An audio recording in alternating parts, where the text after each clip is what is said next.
Hello. So good to see you guys. Sorry, it's so bright, huh? Let me put some fabric on there. That helped. Ooh, it's kind of bright. It's so good to see you guys. How are you? From Chi-Town, Seattle, and Sweden. Hey, Karen, Malin, and Sydney. How are you? I've been so busy. Everybody I know isn't as busy, which is such a weird juxtaposition, you know? I'm going to tone down the brightness here because it is bright. Like maybe right there? That's a little better. Hard to see this pattern paper, eh? Everything looking, sound okay? Maybe I made that a little too dark. I don't know. So what have you guys been up to? What have you guys been making? Besides masks. I mean, I want to hear about that too. Oh, cool. Are you making these, Karen? Yeah, I'm well, Mullen, thanks. I hope you're good, yeah. Hello, Serena. Hi from California. Yeah. Hello, Eliza. Hello, hello. Nice, Karen. I feel like this is on a lot of folks' list, and I bought them last year and I never got around to making them. I don't even know why. I think it's just because I didn't have a fabric I was really like over the moon to make them in. And then I was like, why don't I just make them in this linen cotton canvas? It's like a kind of a looser weave, you know? So, oh, your pattern came yesterday. Hi, Leslie. Oh, cool. You're knitting and making charity quilts. Wow. Oh, you're welcome, Janice. I'm glad it was helpful. There's a lot of really great videos out there. I feel like you just got to find the one that works for you, you know, and the pattern that works for you. Cool, Eliza. Oh, the eucalyptus tank. Nice, Sydney. Ah, you doing some sewing for yourself. That's really awesome. Cool. Yeah, Beverly. I was really inspired by Cookin' and Craftin's post. I saw her holding her masks and I was like, that's a pretty cool picture, you know? Like it really shows them. I couldn't even hold all of them. It was kind of hard to hold them all. You're making loungewear. So smart. Oh, you have a lot of good projects going, Malin. Hi, Lori. The Matthew. Wait, what's the Matthew? Oh, so maybe I'll do these next. Oh, okay, I got it. Yeah, I got it. Takes me a second. Not Matthew. You're making pretty boxes? Like fabric kind or paper kind? Like cartonnage. That sounds so familiar. I've seen that word before. So let's see. I think I got this pattern last year when Closet Case was having a sale. And I knew Nancy was making them. And then they've been in the Needle Sharp subscription box. So I thought this would be a really great pattern to have on hand because I know a few of you might get it. Hi, Claire. How's it going? Nice to see you. You made 2 rope baskets for making bread. Oh, that's pretty cool. You finished 2 quilt tops? Nice. Dang. 2 rope baskets. Yeah, I understood. Typos are fine. Paper ones at the moment. Okay. Yeah, right, Karen? I know. I do have some denim, but that's pretty heavy duty. And I feel like going into summer, I'm like, it gets hotter than Hades where I live. So admittedly, I won't even get to wear these during the summer. And I really liked this fabric. It's honestly not something you usually would see me in, but I think they'd be cute cropped pants. So that's what I thought, Serena. Hi, Louise. Nice to see you. It's good to see you. You're always like, you can make whatever. I'll be there. When I ask you guys what you want, it's so cute. Oh, a sewing storage box. I kind of want to try one of the Patterns by Annie patterns because they look fun to sew. Like I don't really need those kinds of things, but I really like kind of like compartmenty things that look like I'm like, how am I gonna figure that out? That's exactly the kind of stuff I like to sew. Hello, a quilter. Oh, you made the notions case. Awesome. Still making masks. Me too. Walter, hi. How are you? It's good to see you. What have you been up to? Yeah, I saw my farmer's market post a picture today of holding them, wearing one of them wearing the mask, which was fun to see. Oh, hi Elena, how's it going? I'm gonna look cartonnage off because cartonnage up because I know I've seen that before. I've seen it probably in Instagram posts when people post it. Oh, Beverly. Yeah, I was gonna ask you guys. I saw that the oh, I forgot to iron that fabric over there. Just saw it's all laid out, and I was waiting for the iron to heat up. I saw Jolyn Patterns offer their scrub top pattern for free, and it was really briefly, like 2 days. And I grabbed it because I was like, well, maybe someone will ask how to sew this, and if I get the pattern for free, that makes it a lot easier. So, if there's anybody, in the chat now or later, if there's enough people that need a tutorial on that, I can probably put something together if you guys need to do scrub tops. Nice, Walter. See your weekend? That's great. I know. I tried to take yesterday afternoon off, which meant I left at 4. And I really just wanted to. I know when Monday rolls around, which I try and take Sunday and Monday off. I kind of did that since I stream on Saturdays. And I know when Monday rolls around, I'm going to be like, you should go in and start making masks, because that'll start weighing on me. It's like if I'm making progress, it's not as, I can kind of relax. And I like to try and be ahead. And so my body hurts from doing that much production sewing. I have some repetitive issues from doing so much production sewing over the years. That's why I have the heel lift machine, incidentally. So, and pulling the binding, just doing this right now, I can feel my thumb and my forearm is sore. So, and my hands already have so many issues. I'm going to use this other, did the thing, oh no, it didn't. I'm going to use this, someone gave me a new rotary cutter to try just to change up my position. So I'm going to do that when I cut out the ones. But I got out home early yesterday and it was really nice. So, and in fact, reset to top chat every time. Yeah, chat message apparently reset to top chat every time. Yeah, I wonder if you can set that up, Sydney, because you're one of the YouTube Premium folks, right? Maybe you can put that as a setting. So my husband yesterday, he took the afternoon off as well, and he went to a local winery who is making hand sanitizer because we ran out.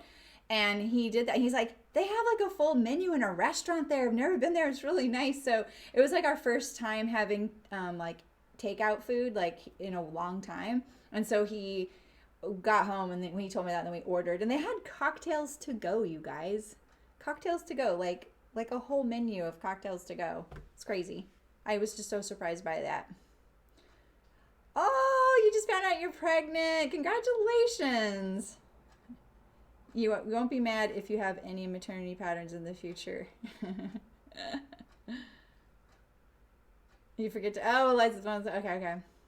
Oh, how many masks I end up making? I think I made about 200 this week, but I only handed off about 150 because the others went to family and friends and people around me. So I'm gonna try and make 150 next week, and then that will fulfill what they've asked for me, and then hopefully they won't ask for any for a little bit. I don't know. So, a scrub cap tutorial. Yeah, Beverly, I saw your picture of those, and I haven't seen anyone do it either. If I see one, though, I'll look. But it looks like you figured it out. That's awesome. Yeah, I actually yesterday came up with another tip or another way to streamline my production. And so, that's the kind of stuff that keeps me going. I think the thing I've learned about myself this year, and I've always known this, but I didn't know it like I know it now, is that I really love streamlining, efficiency, production techniques, and trying to figure out the best way to do something, or 4 ways to do something and the person can pick. That is the kind of thing I'm really good at and I really love doing. I don't really know how that translates to being like a live streamer for home sewists, but it is kind of fun to kind of tickle that with the mask making and stuff. And I came up with another couple of things yesterday while I was fixing some. And that's the thing. The binding machine, that's why I did that post on Instagram with the binding machine, because I wanted you guys to know, like, it's not like I do it and they're done. I have a pile, about 30% of them have to be retouched 30% is a huge number. Like in a factory, I think 1 to 2% is acceptable. And I have a 30% rate that I have to look at them and touch them up because my machine doesn't like those sudden changes in thickness. Hemmingham has eliminated that, but I found another method, which I'm not even going to share just because a lot of people don't have binding machines. But in a nutshell, I'm going to just make all the binding strips, and then I'm going to top stitch the ties onto the mask. That'll eliminate going over the thicknesses altogether. So, and maternity, Lori, if you know, I don't usually ask you guys to do this, and I should probably, but if you have a maternity pattern in mind and you ask the pattern company or a fabric store that you like, tell them that I will make it. Because I can make if they give me the pattern and all the fabric and all that, and I make it and I give it back to them. I don't keep it. They would have a store sample. So, and I do that pretty much for free because it's content for the stream and it's something you want. So start looking and see if you can find something that you might be able to ask someone to send me. Because then you might get what you want, Rachel! Oh, no. It's okay, Rachel. We'll always be here. So, all right. Well, my voice is I can already feel it because I hardly talk anymore. So let's get to it. All right. So here's the thing with, now that all of you in the future have been like, lady, get to it. Stop talking to your chat. I'm not even in here live. I have never made the Morgan jeans, but I have made lots of pairs of jeans, especially the gingers, which I'm wearing now and I pretty much wear every day. I've made the ash jeans, which I love as well. I only have one pair of those because they're in black denim. And I made the ash jeans, which is a stretch pair of jeans, same with the gingers. I converted the ash jeans to a non-stretch pair for a special project I wanted, and I made them in linen cotton canvas and they turned out really cute. Actually, I could be wearing those now. The weather's perfect for those.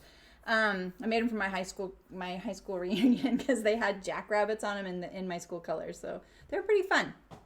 So I really wish I would have tried those on this morning because I was supposed to, just to kind of see, is there anything I don't like about those? So anytime I'm making something that I'm concerned about the fit, and I'm concerned about the fit just like you guys are, I always start with what I don't like, right? Vicky, hi. How's it going? Yeah, I would, Eliza, I would do that for anybody. If anybody has a pattern or they have a fabric store that would, especially if it's a fabric store that sells online and would like a few people to look at their website, because I'm sure a few of you would at least look at their website and maybe someone would buy something from them. Because I tag them on Instagram and it lives on YouTube forever. So anytime if you guys have a fabric store that would like a little bit more love and would like store samples, and they can send me the everything I need, and then I send it back, so they get to keep it. Because that makes the variety of what we stream here much larger. Because I don't have a small child, so it's great that Hearts sent us the small kid things. And Apparel Pattern Making sent us the fleece half zipped pullover sweatshirt. So that's great. Ooh, I need to calm down. I'm so excited to see you guys.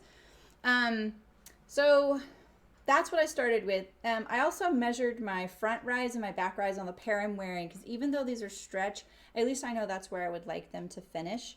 And then I have measured, let's see. All right, this is the information that I decided to compile that I thought would be the most useful to me. I looked at what size I've cut and sewn in the gingers. I have modified that pattern, but I started with the size 14. And because it's the same pattern company, I'm going to focus on the 14. I might go up a little bit because I am kind of looking for a looser fit. These are a slim fit. I read all the things on the fit in the instructions, which is really helpful. There's not a lot to read. I suggest always reading that stuff. It's a slim fit because all your non-stretch things are going to stretch out over the day. I tend to wear things multiple times. Like, I think this is my 4th day in a row wearing my gingers. So, and I do that even when we're not quarantined. So I try and get a lot of life out of my pants. So, hi Angela, nice to see you. So okay, so I found my size I've made on my gingers. I measured my front rise and my back rise. And then I also looked at the hem circumference on the pair I'm wearing, because that's one thing I feel like I made all my gingers according to the pattern, but that's a little slim for me, and I really like them a little bit boxier on the bottom. Hi Lynn. What top am I wearing? Oh, this is the bow top. And there's a video on it. I think that would be fine, Eliza. Do you have denim that's only 2 or 3%? I mean, stretch wovens are usually pretty lightweight stretch amount. Yeah, I think that would be fine. I think what you would really want to focus on is how you cut your waistband, because you wouldn't want that to get a little carried away with the stretch, you know. So, and, you know, like they say, hey, if you're between sizes, size up. If you don't want a slim fit, size up. They say that in bold. So basically, I would trust what they're saying, right? So Eliza, what I would do is not size up if you're going to use the stretch. So,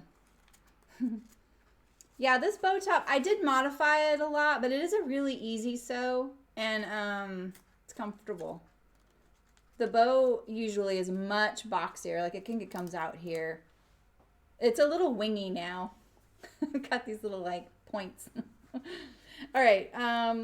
I also found my inseam that I want, because I tend to just finish things on camera without even trying them on. And it would be really nice to know that I did it right. And I'm thinking about making cuffs that roll up in a contrast fabric. You know, that's a little cutesy. Tell me if I'm crazy for doing that, you guys. Yeah, Sydney, exactly. The waistband that comes on the Morgan, Eliza, is a curved waistband. And I really like that. If you're curvy, I kind of like that. I think all waistbands have their good points and their bad points. And I talk a lot about that in all the jean videos, because I kind of, my opinion about them, what I like the best, kind of changes every year, you know. And the Ash jeans, I feel like I really love that waistband. It's really great. And that's a curved one, right? I don't like bias cut waistbands if you're I don't like waistbands that are stretchy. You know, like I actually think I think almost always I try and take all the stretch out of the waistband. I don't want that stretching out over the daytime, you know? I want that to stay there because I don't want my pants falling down. I don't like the whole shimmy Cocoa Pop thing you have to do all day long. That's why I just put the pants above my blurple, and they're, you know what I mean? Like, then they stay there. So, all right. Yeah, right, Eliza? I know. Like, I think you could do the stretch, and I would just trust the pattern and go with that.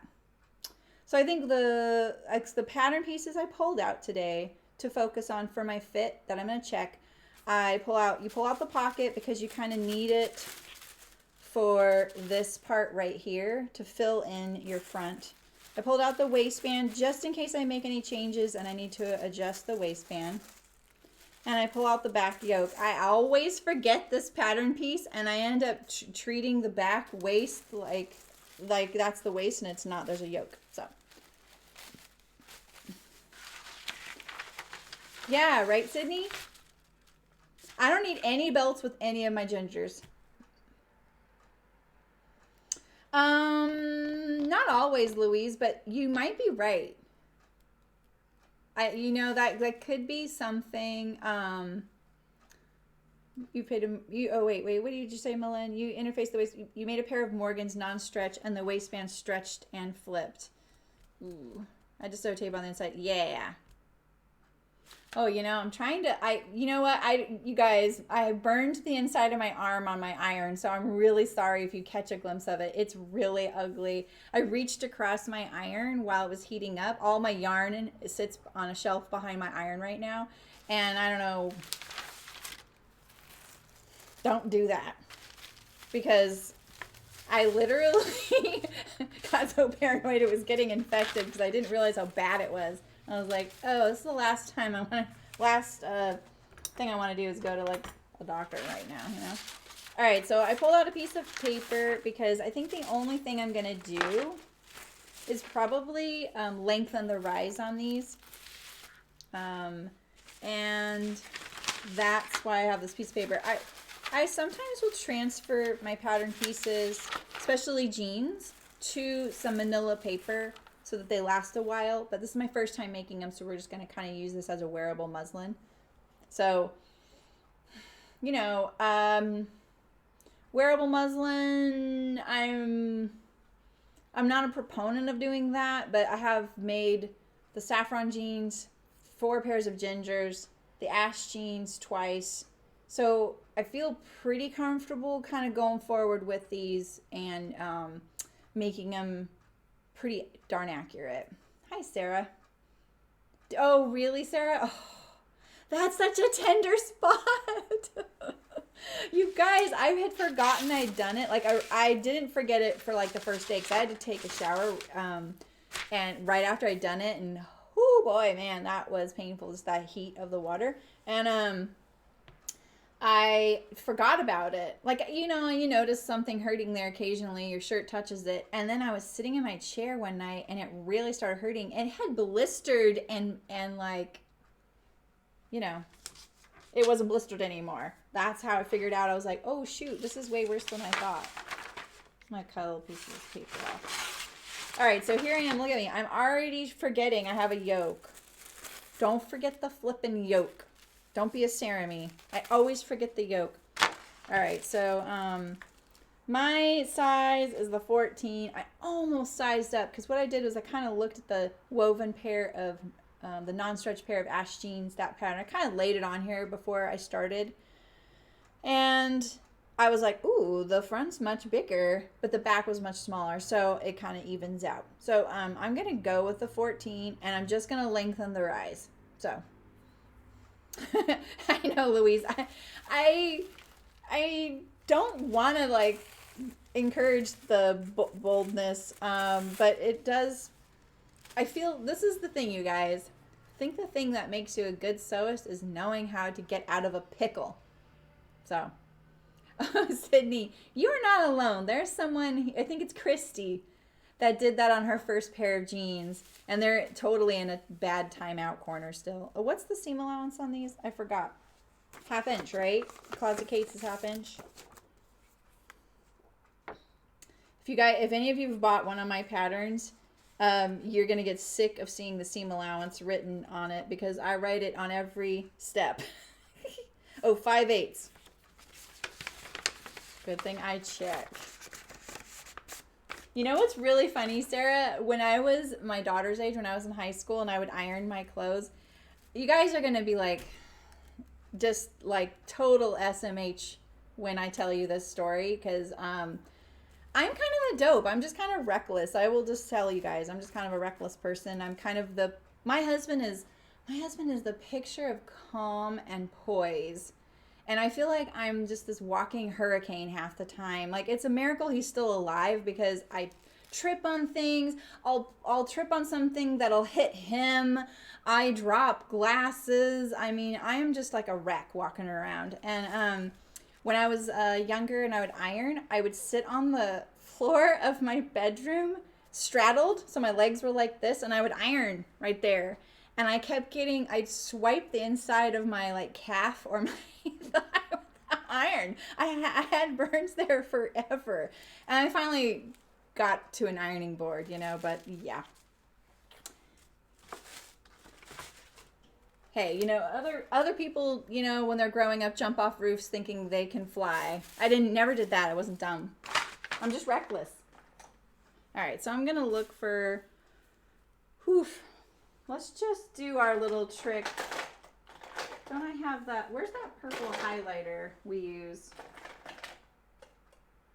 Yeah, I've moved things around so much. Here it is.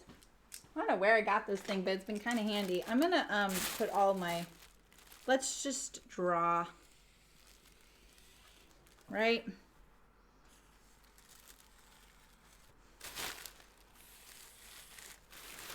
That way. Ooh, it's getting kind of low on ink. All right, so now we know. And then, ooh, I don't know. Maybe it's this one here. All right. Let's do that.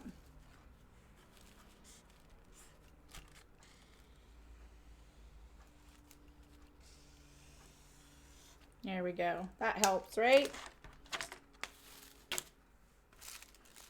Yes, sir, right? Yeah, maybe we're both the hurricanes here. Yeah. I mean, every time my husband travels and he comes home, and you guys, it's like become a thing, you know? I have broken one of his favorite cups at some point. You know, something he's had all his life, you know? He's had it for 50 years. He leaves me alone one weekend and I break it. It's like,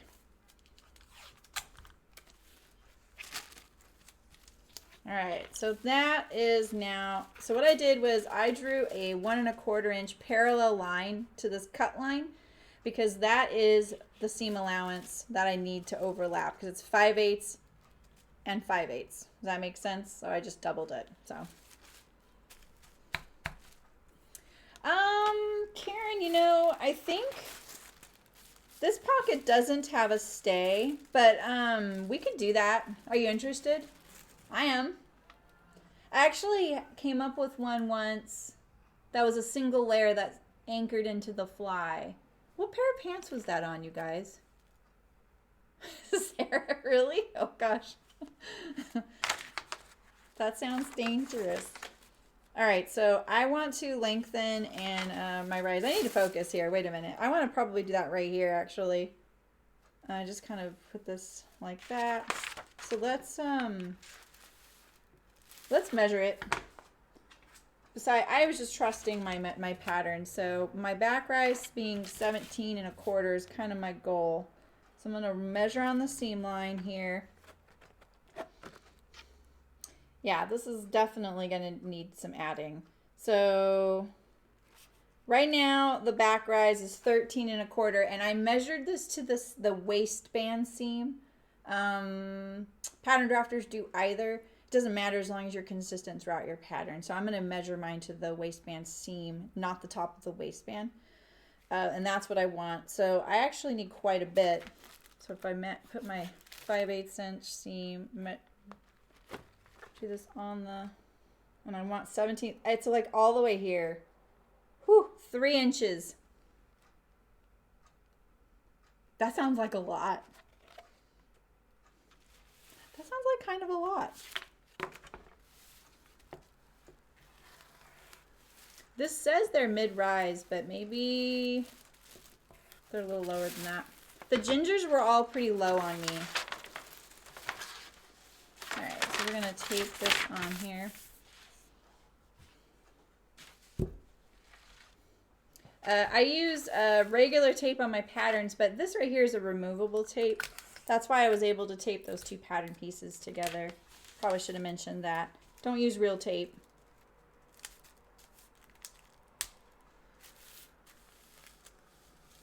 Dang it, I did get that kind of weird.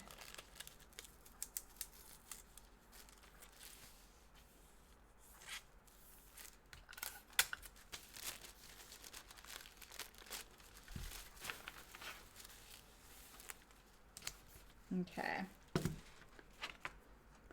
I think I'm gonna try, oof. That seems like so much. I'm gonna go for 2 3/4. Now I feel like I need a muslin. You know?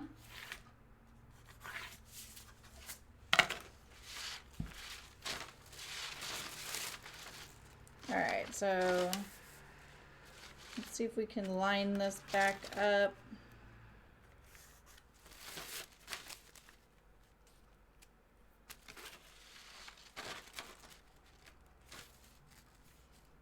I'm just gonna find where I should put that back on here, like that.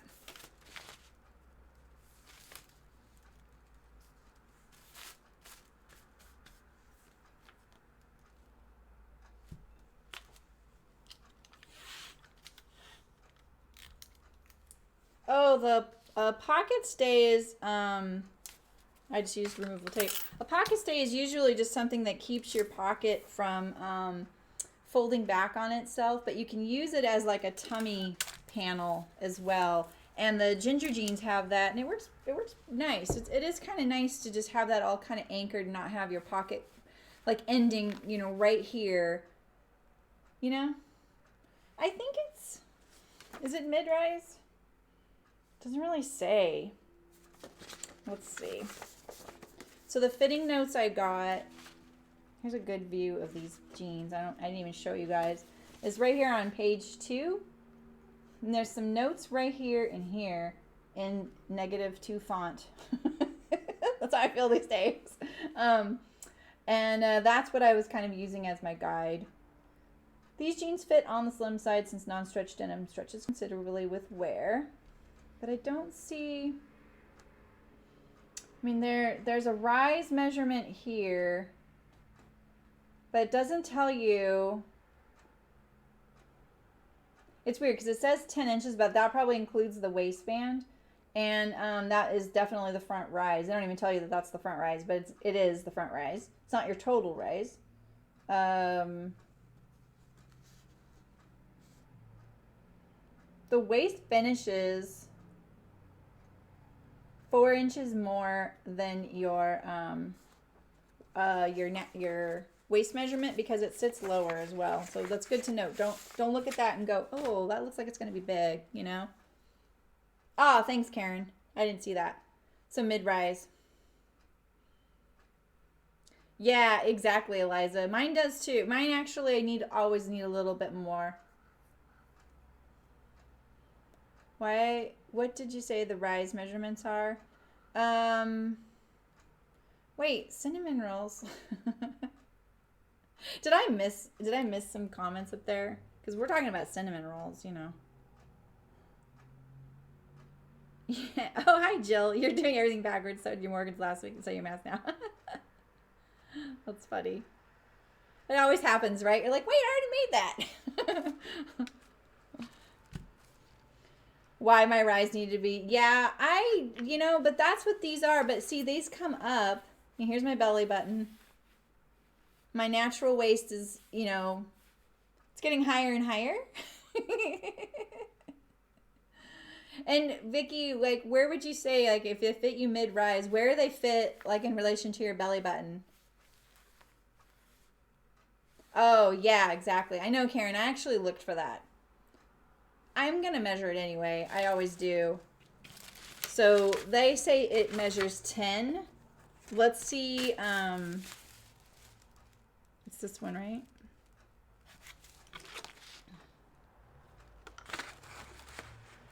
Yeah, so that. Oh, I have my. Wait a minute. I'm going to tell you the. Oh, yeah, it's about right there. Okay, so yeah, so this measures 8 1/4 on the front rise. So when they say 10, they mean it includes the waistband. So the waistband is probably about an 1 1/4. Hi, Heather. How's it going? Maybe 1 inch below, Vicky? Well, how tall are you? I'm curious. Yeah, I'm adding a lot. I always have to add a lot to my back rise, especially because of the booty thing. I don't think I have a big booty, but it definitely is compared to all the patterns I do. And my front rise, I need to add because of my belly. You haven't missed anything, Heather. We've just been like chatting. I'm just now starting to adjust my pattern. I know. I feel like mid-rise is like right about here. Like where my shirt ends. I feel like that's mid-rise. And I'm not doing high rise. I would think that where I want is mid-rise, but that's probably not where they think, like some people think. It's probably a little lower. Like for me, that would be right across the folds part of my belly, and I don't. Then I have the thing where it'll slip under my belly, and I'm doing the shimmy, shimmy, Cocoa Pop all day. Oh, okay, Vicky, we're about the same height. I'm almost 5'5". Yeah, Heather, right? Hi, Betsy. How's it going? Hola. ¿Cómo está? Okay, let's get going here. Yeah, I'm gonna go for it. I can always lower my rise. The only problem with that is my pocket. I know, right? Bellies. Yeah, I think they do say boyfriend cut. All right, let me focus here. All right, so let's blend this line in here.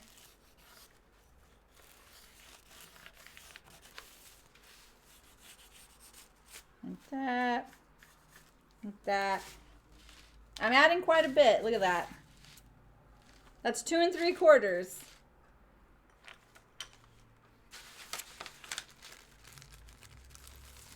I'm going to take off my... See, the removable tape lets me do that. I'm just going to fold it back on itself because it's going to get cut off anyway. It's not worth trying to remove it on this piece. Alright, so now we have our back. And I'm going to secure my pattern pieces to the paper here so they're not flapping around like this.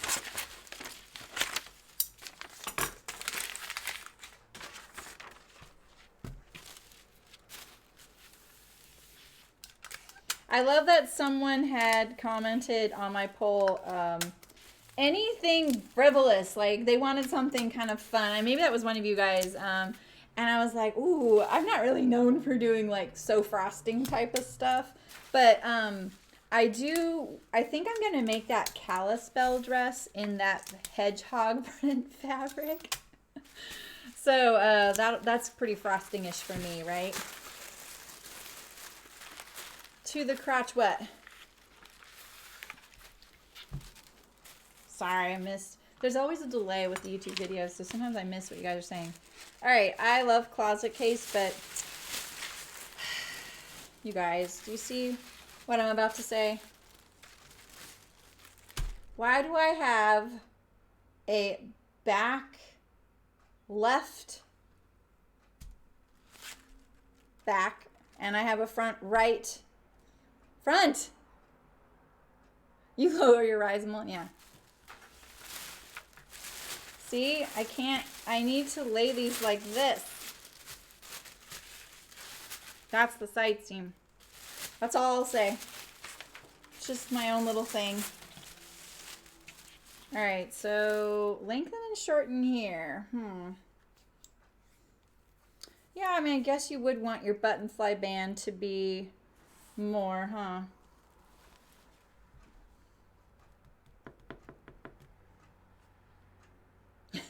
That's funny you say that, Rachel, because for the first time ever when I went to tag a closet case, I accidentally tagged Helen's Closet. Closet case has been around for a while, so it's not a confusing thing for me. But that is really funny that you mentioned that, because that happened to me, and I always proofread my posts. You wouldn't know it, but I do. And I saw that, I was like, oh, I don't think I've ever made anything by Helen's Closet though. All right, here's my front. I already got a mess going here. So, one thing you can do before you cut this is you could extend the grain line like this onto this piece, and then you would know where to line that up. I'm just going with, where it lines up right there usually, but this works too. So let's see, we're gonna do the 2 3/4. Now, I'm not gonna tape this pattern piece down quite yet because I'm going to see what this was. I should have done that before I cut it, but I'm a little distracted and I haven't streamed in a while, so I'm out of practice here. So let's look at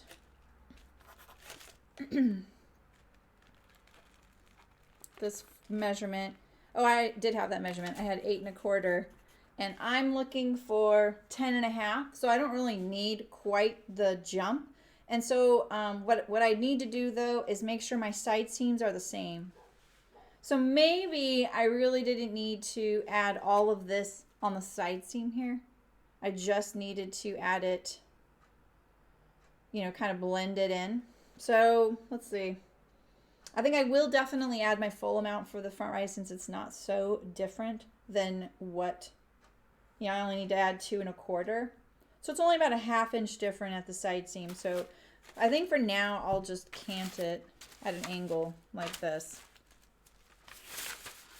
So we're gonna do 2 1/4 at the center front here, if it's hard to follow along what I'm saying. And then we're gonna do the 2 3/4 at the side seam like we have right there. Something like that. There's a lot of ways you can do this.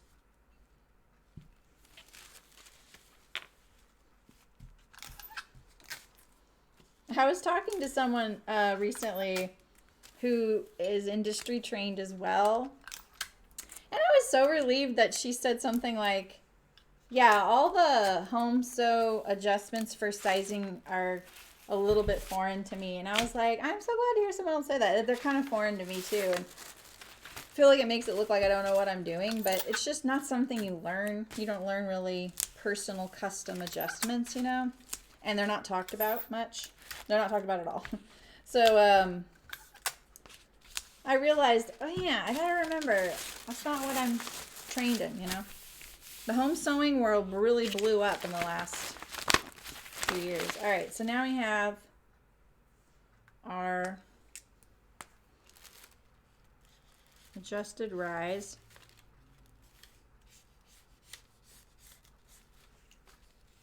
I'm just going to draw my line on here.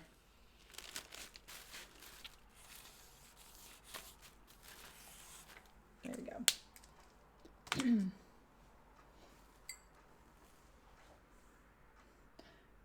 Oh my gosh, you guys are talking a lot, which is great.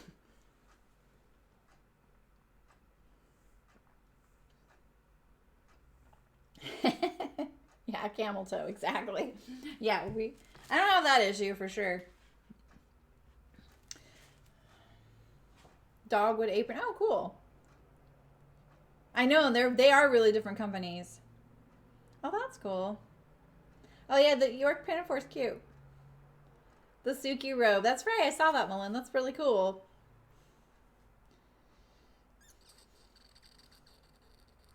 Okay, I think I'm caught up. You don't think so, Angela? I mean, I feel like Sew to Fit, Andrea, she's really good. She's another live streamer, Sew to Fit, SEWTOFIT. She's really good at custom fit adjustments. And she does personal ones too if you're a Patreon. So something to think about. I think you can, when you're on Patreon, you can actually follow people on there and not be a patron of them. You can do that for me. And then you can kind of see what they're posting about. Maybe they would want, maybe you're like, okay, I think I'm ready to like pay them or whatever. And you could kind of maybe see what she's up to. So yeah, I feel like I do a lot of personal adjustments, and I always have on all of my patterns, but I feel like my methods aren't the same as what are talked about in the home sewing world, and it makes me feel like, oh, am I doing it wrong or differently? And then I think, no, I'm not doing it wrong, but it's just not the way I hear it talked about. And I don't want to do things differently than what's talked about either, because it's hard when you start seeing people do so many different methods. You're like, oh no, which one should I do? Rachel, I don't know. I've thought about it a lot, but I think there's a lot in the way of machinery and accessibility and custom printing that really kind of helped that. Blogging, I think, was a big part of it too. And I think, I think a lot of us probably enjoy, a lifestyle that affords us to have a hobby that lends itself to sewing or knitting or whatever, which means that there's going to be more people needed to fulfill that kind of thing, I don't know how to put it. I mean, I worked with Heather Ross when she did her children's clothing line and designed fabric, and no one had ever done that before. And we were just friends, and we both lived in the same small town. And so watching her go through that, and there was a person in California printing her fabric for, I don't remember who it was, and just seeing that kind of be one of the people, she was one of the people that kind of catapulted that whole thing. That was really interesting watching that happen. And fabrics at fabric stores they just weren't, they were fine, but they weren't great for home sewing. They were great for quilting. And there wasn't anything like modern going on. I don't know. It was a very different time. I don't know. I was still trying to sew clothes. There was actually more fabric for clothing in fabric stores 25 years ago, and that's come back. So interesting. Yeah, well, I think it's because we're not trained in design school how to do this, you guys. That's just all it is. And then it's people that have figured it out and said methods that help you. You know what I mean? Like they're like, I want to bring this to the every sewer, So, okay. Where am I at? There's always like, for me, I always think, what if the person who designed this pattern is watching me right now and they're like, you're doing it all wrong. I have to put that out of my head because you know what? There's wrong ways to do things, but at the same time, you just got to do what works for you. And I have massive respect for all the pattern companies I work on. And, if they only knew what home sews were really saying about them in their home studio, they'd know I'm really nice. So I've been a pattern drafter. I'm going to cut off all this excess right now. I don't save it. I know that probably for a lot of people that makes you a little nervous to cut the other sizes off, but I think it's just really good to get rid of it. Make it less confusing to look at. I really don't like using tissue paper, so making it less frustrating is kind of key.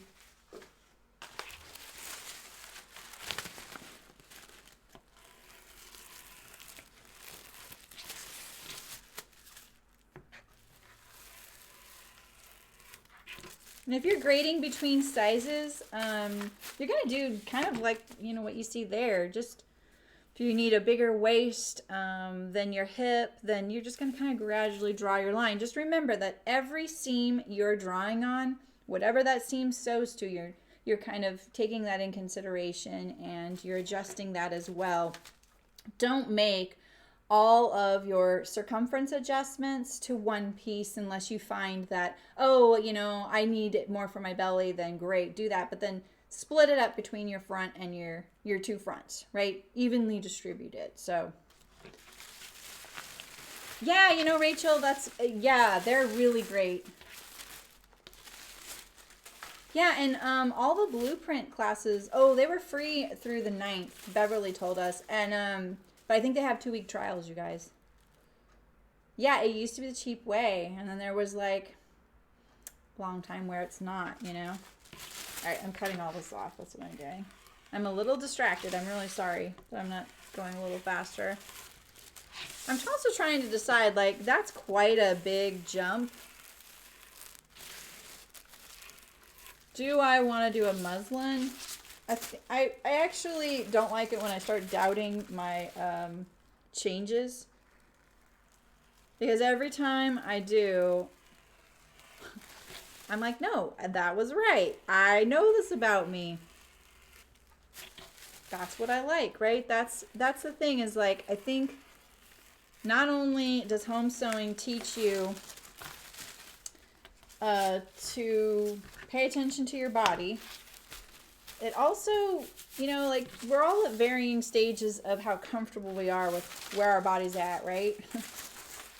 I mean, I'm in varying stages any day of the month, right? So, I think, like, anytime you're talking sizing, it's a hot button issue. And pants, for every person that has ever asked me if they're sewing related at all, what business should I do? I tell them, make custom pants. You'll never run out of work. You can charge a really, what you're worth, and you're only going to become an expert in something that everybody wishes they were an expert in. That's what I tell everybody.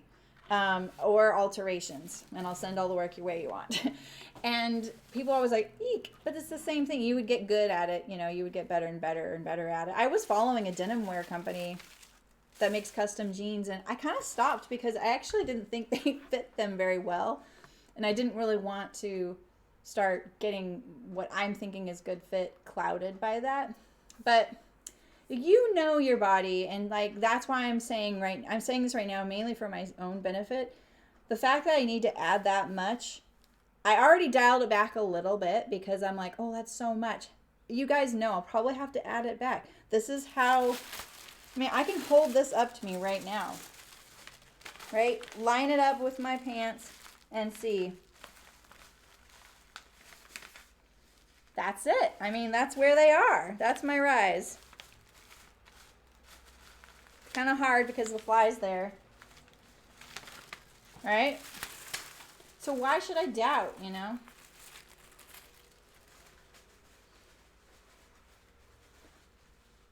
Is this the most accurate way? Heck no. This feels a little long.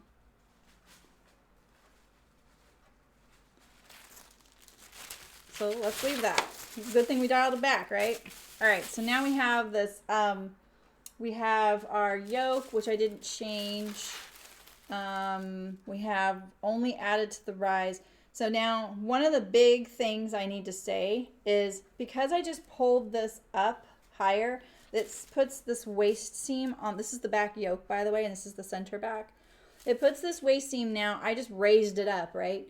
So theoretically, this might be a little big on me now. Same with the front, right? Because I've raised that line up where it was going to sit down here, where I have a greater circumference than up here. So that's one thing you need to think about. You want to measure where this line, this waistline is going to hit you, and measure that circumference and see if you want to make any adjustments there.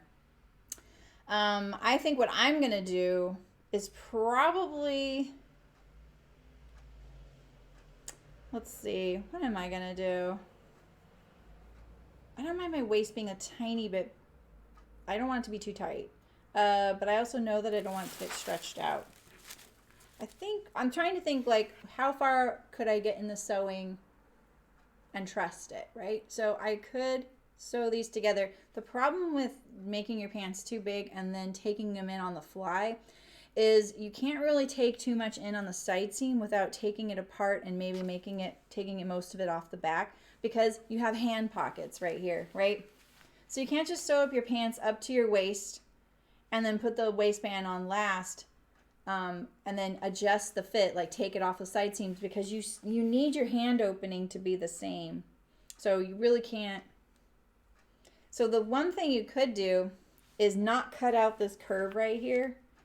Not sew on your pocket, put on your pants, sew up the side seam, try them on, make your adjustments, and then cut your pocket on there. So that is one way you could do it. So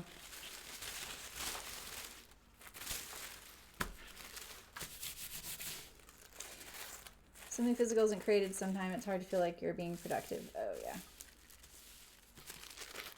All right, so what am I thinking I'm going to do? I'm not too worried about it. I think what I'm going to do is just measure where this is. I know where this is at on me, and I'm going to measure the, because it's right here, right? So I know that that's what I want. I'm going to measure the waist here and see what it says. So it should be for a 33-inch natural waist. And this is going to be raised about 2.5 to 3 inches. So it should be needing a little bit of tapering. But like I said, I have a belly, so maybe I've just compensated for that too, you know?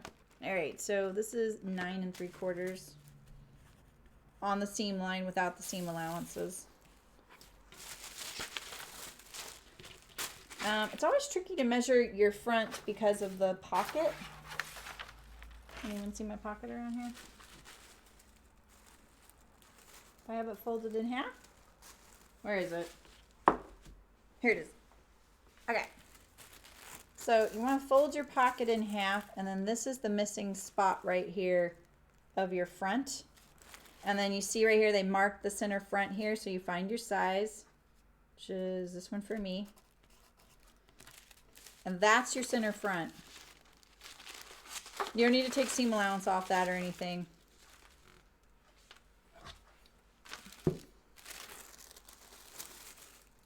And this is pretty simple. You just lay this curve right on top of there and then fold it back on itself. Like that. And you should be able to line up the side seam there, and then that's your waistline right there.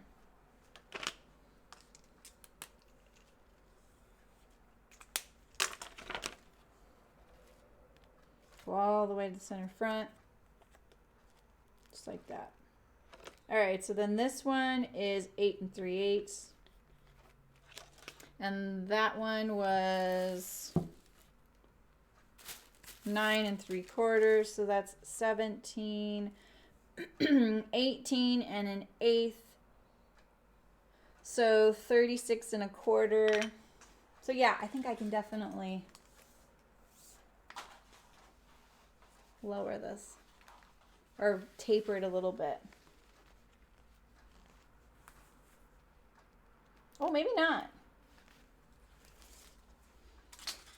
Just gonna blame it on the quarantine and the cookies my daughter bakes every day. All right, so let's just go forward with that. I'm feeling pretty good about that. So now what else have I changed? I'm gonna double check my pocket to make sure that's gonna line up with all that right now. And I need to add to the button fly. So this is your pocket facing, and it's the pretty part that you see right here of your pocket. So you can see underneath. Oh, this one actually, this is my first pair of gingers, so I have a coin pocket. You can see my pocket bag is under there. This is just a piece that just sets on there. So if you make any changes to this right here, like say you need to taper your side seam here, tape this on here first. Just line it up on the side seam just perfectly. Just tape it on there and then make all your adjustments as one, so you don't have to do it twice and try and transfer the measurements over, because that can be kind of tricky. So, all right, and then we have our yoke. And then if you make any adjustments to your waistband or your waist seam and you need to adjust your waistband, what I recommend is doing it in the same spots that you had made the adjustment. So if you did it at the side seam, find your side seam, which is the notch right here. This is a crazy looking pattern piece. And you're going to add it right there. Just kind of add it as a wedge. You probably don't want to do like this. You probably, if you're going to make it bigger, decide if you're going all the way through the waistband or if it just needs to be on the seam that the waistband sews to the pants. So you can do a wedge or, less, slash it and either spread it out or overlap it. If you need to take it out, just cut it all the way through and take it out or open it up. You can do it a little bit or a lot on top and bottom. Just make sure that this is going to sew to your waist seam before you cut it out. This right here, this notch, is only the section that is your fly. You shouldn't change this. If you want to, like say you add something to your center back right here, a lot of times that's where I will add my waist. If I need to add to my waist, I will add it a little bit here and at the side seams so that I can evenly distribute it.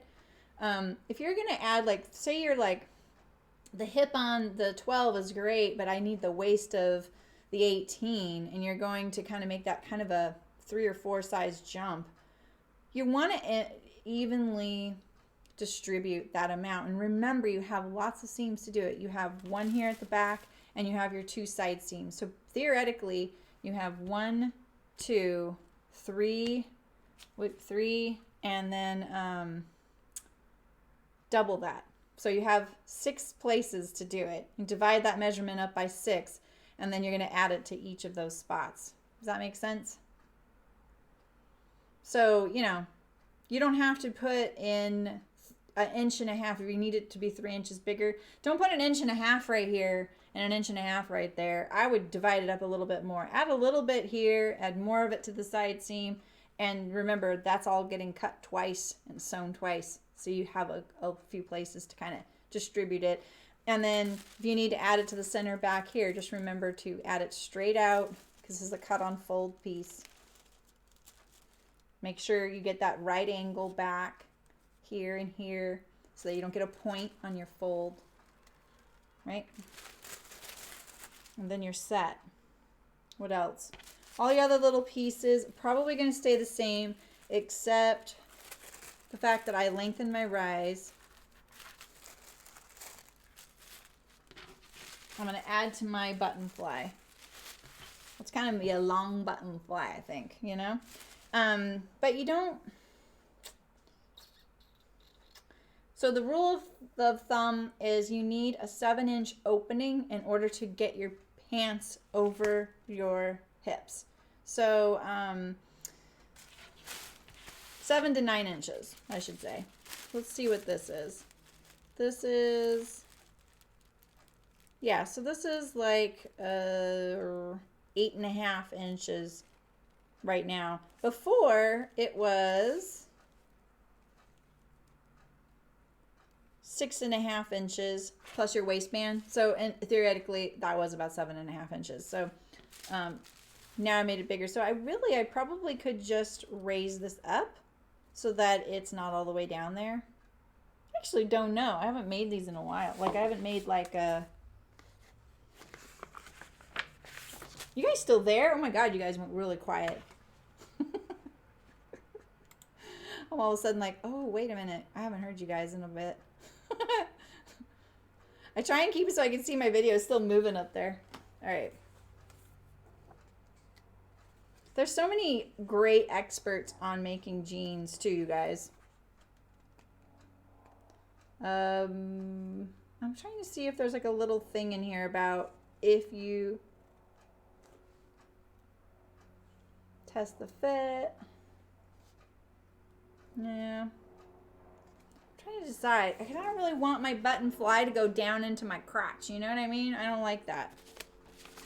I think I'm going to raise it up a little bit.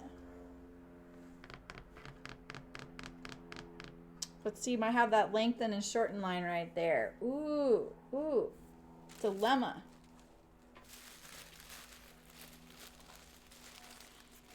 Well, maybe what I'll do is I'll lengthen my button fly and my fly shield. I'll do a little bit of research and then I'll trim that off if I don't need it. You know what I mean? So let's just add this amount to this right here. And I think yeah, I can't. Just add it to these pieces. There's no lengthen and shorten line on these plackets, you know? So it's hard to know if they need to be lengthened and shortened along with it. And I usually know this information and I can't even think about it. Like I can't even I can't remember what it is. So we're just gonna give ourselves the option to shorten it later.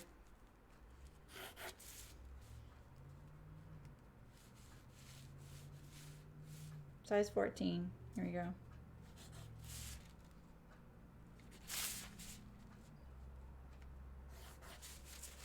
Okay.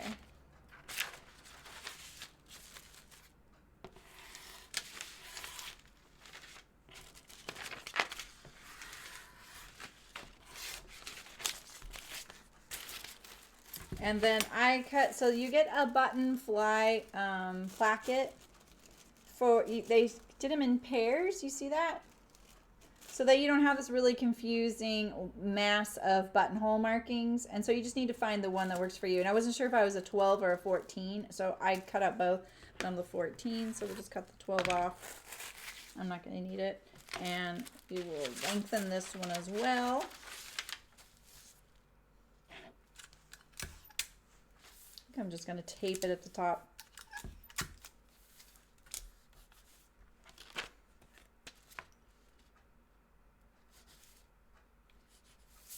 You guys are still there, right?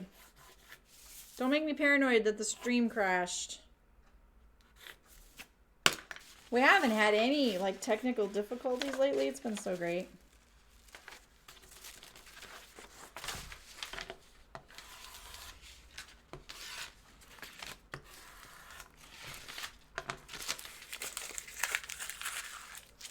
Oh, I know how I can check. I know how I can check. Oh, yeah, yeah. Mine did. All my messages are not there. Oh my gosh. What the heck?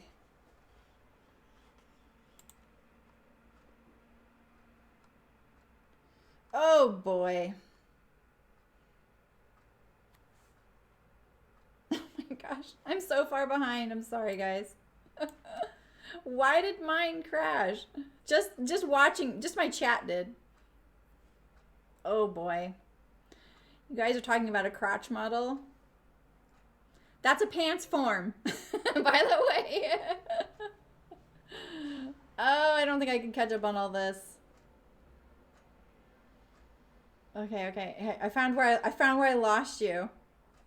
The last thing I had seen was Sydney saying the physicals and created sometime.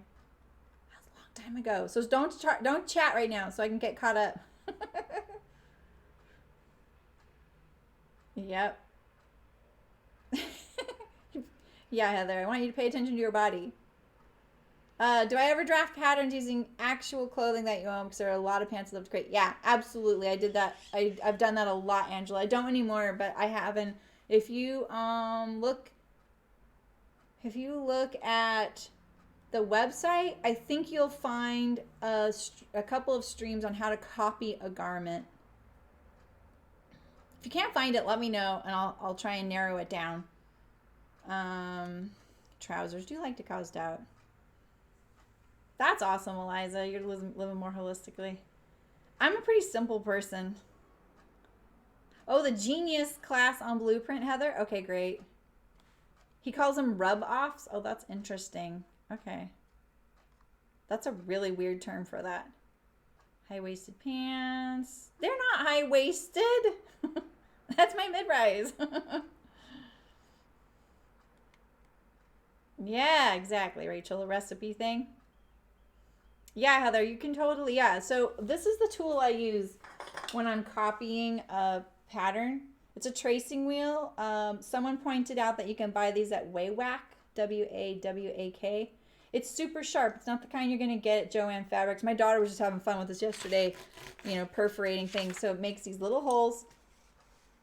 Oh, I don't even know if you can see that, but it's great because say you put your pants on the fabric and then you see the seams of your... Sorry, that fabric is going to drive you crazy. So you won't hurt your garment unless the fabric is something extremely delicate or waterproof. You can trace anything through and then you just, take those perforations and draw your lines. So that's what I use. It's called tracing wheel. I've had this since college from FITM. It's FITM issued. It's exactly the same thing. Okay. All right, wait. Oh, now when you talk, it like makes my chat go zoop, up, back, down there. Okay.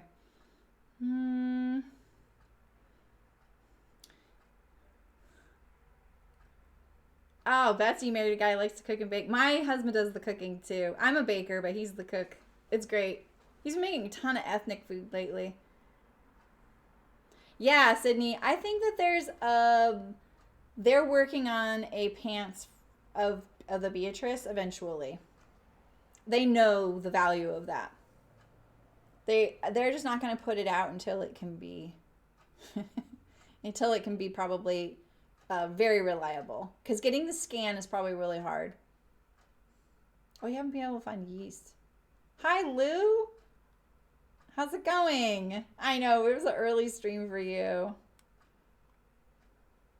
Would you add more in the spots where you have more curves or still evenly split the adjustment? Betsy, I would actually add more. Like, I know that more of my belly, like most of my waist circumference sits out front. And it's just smart because you kind of want this side seam to still stay in the right place, right? We've all seen that garment where sometimes the side seam pulling to the front. You see it knitting a lot. Or the back. So you want it kind of balanced and you want it perpendicular to the floor, ideally. But we're not perpendicular people, right? So, yeah, right, Malin? Yeah, exactly what Malin said. You've taken the center back and you let out the sides. Yeah, like for me, I think I've got a few things going on. You know, like my lower back is a little bit either swayed or my something with my posture. But I have a belly, you know, so, and I've tried all my fabric pools at my center back, and I thought, oh, it's because of I have more in front. But if I take away that quotient, it still pools in the back. And so what I'm finding is that I think my shoulders sit far back and my back waist curves in. So I have both those things just a little bit more than usual. So I have that weird scoop. I'm loving the Beatrice for that. I look at her on the back all the time to figure out how to do it. Wait, it's a perimenopausal belly. Is it going to go away? That's what I want to know. Yep, full belly adjustment. I've heard of that. Exactly. You're here. You're here. Thank you for telling me you guys are here. Sorry, my chat crashed. Okay. Yeah, exactly. The scan for the Beatrice bottom. Awkward. Yeah, it is like watching my husband do the scan on me. It was hard not to crack a grin because he had to be really still. And like when he goes under the arm, because you have to get like this whole area on the side, that was really hard. Like if you're not someone who can go all the way down to the ground and kneel and then come back up in a seamless motion, you got to practice that crap because it's not easy. I was like, thank you. And plus, you know, it's a hard floor. So I'm like, do you want me to put something down you can kneel on? He's like, no, I'm okay, you know. So, okay, so here we go. We have our amount. And you know what? I'm going to do this. It looks ugly, I know. But you know what I'll do if I don't? I'll cut it off right there. I won't even see that because, well, I'm live on camera and that's what happens sometimes. All right, so I didn't change anything here. I think this is okay. I was thinking this pocket was a little small, but then I realized these are the same and they work fine. So I don't think they're small now. All right, let's cut these out. So there's only one sheet of pattern pieces because there's no variations on this, so there's not very many pattern pieces. The only thing you might want to leave out if you don't want is the coin pocket and the little waistband patch, which I think I'll try and do that. It's kind of fun. I don't want the coin pocket. That thing just drives me crazy. Personally, what happens is I try and put my hand, like here it is. I can actually get my hand in the coin pocket because it's so big. So it tricks me into thinking I'm putting something in my regular pocket. So I missed the bread, the bellies, and the judgments. Yeah, the chat was down for me too. A mum-tum. Yeah. Yeah, I'm what you call Rubenesque. Like those classic paintings, you know, of like the curvy gal. Like full on hourglass. I'm going to sew these on Wednesday, Heather.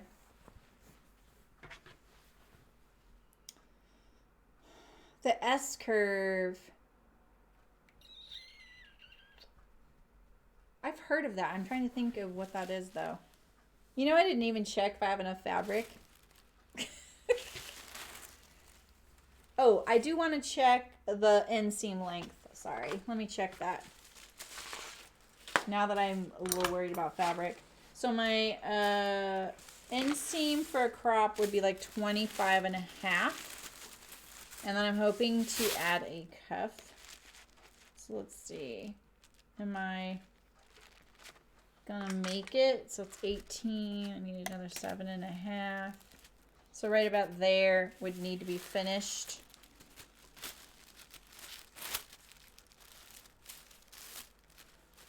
So when you are a little note on grain lines and pants. The grain line on pants is actually quite important because if you've ever bought that cheap pair of pants and it likes to the side seam likes to drift to the front and it feels funny, that's partly because of either the fabric, because twill weaves tend to do that. They tend to torque, or that they were cut off grain, or both. So just pay attention to the length grain line.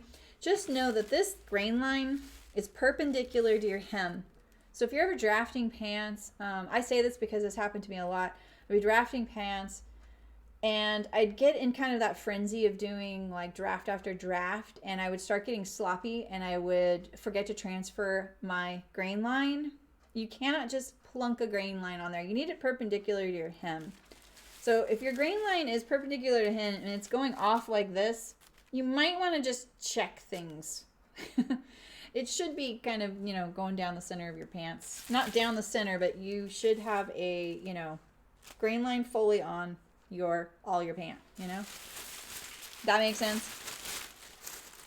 Oh, yeah, okay, Eliza. It's a linen cotton canvas. Bye, Betsy. Sleep well. Nice seeing ya. Adios. All right, so I said 25 and a half, and I kind of want to cuff.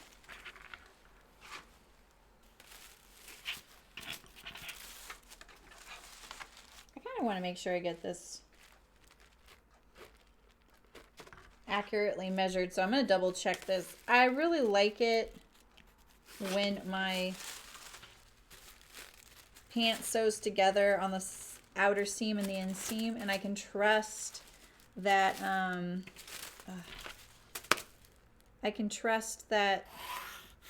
can start from the bottom and go up, or start from there and go down, and they're gonna match, you know. So I'm gonna double check my hem length here.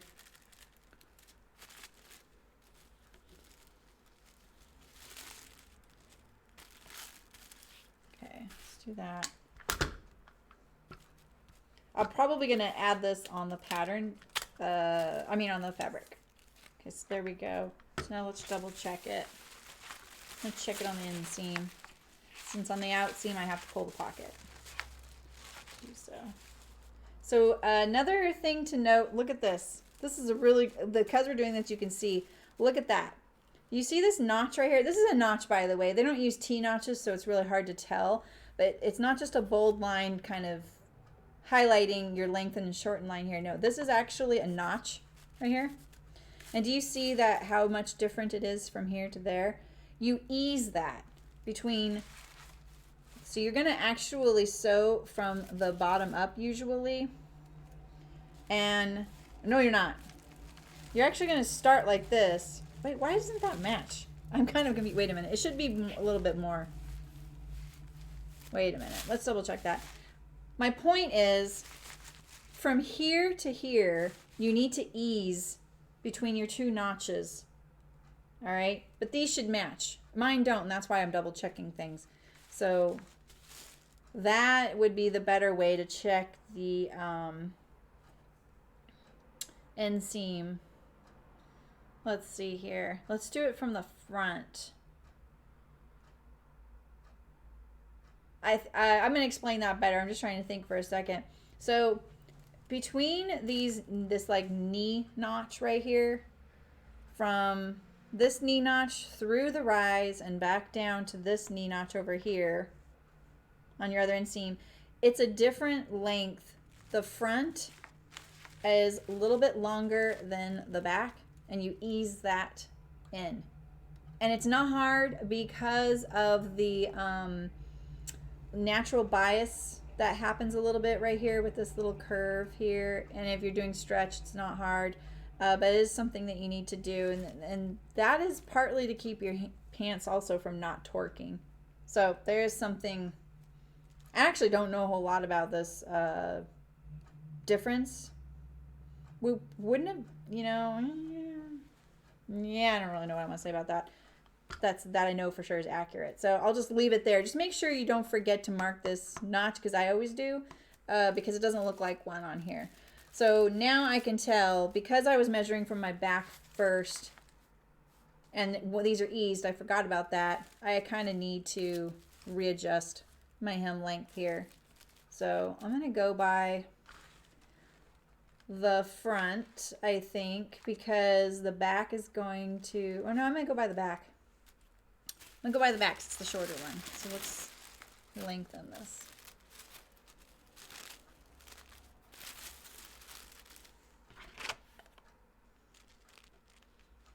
Let's measure it again. Let's be conscientious here. I don't know why I'm rushing. Because I haven't cut these out yet. That's why I'm rushing. So that's my 18. I need 7.5. Yeah, so let's lengthen this a little bit more. Nancy! Ah, Megan! Nice, you did. All right. That's cool. You're on a roll.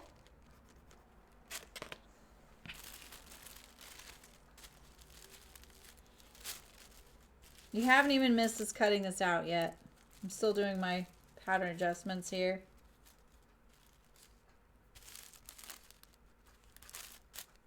I know they're probably a little unconventional. It's a free class. Are these really your favorites, Nancy?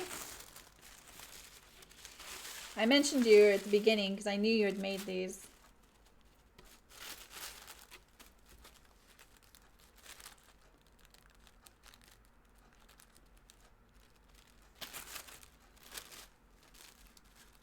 Okay. All right, and now I'm gonna look at my hem circumference. I know what I want to make sure what range it's in. All right, so this is about 7.5.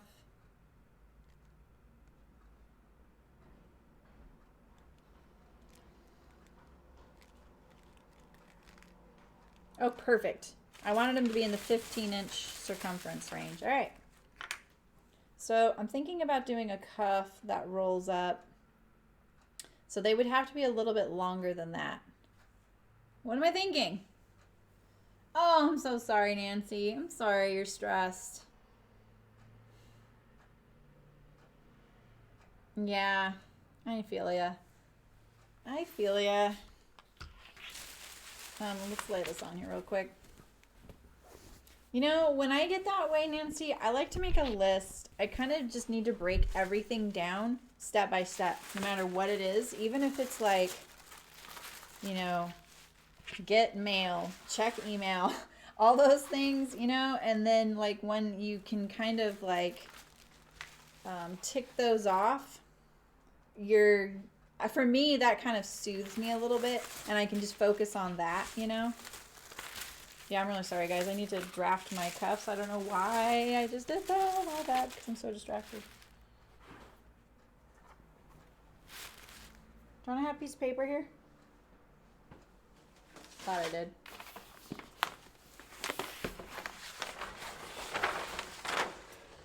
All right.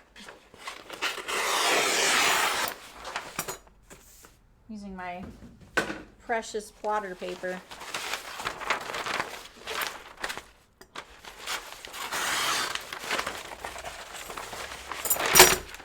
Sorry. It's hard to do all this on a tiny table. That's my excuse.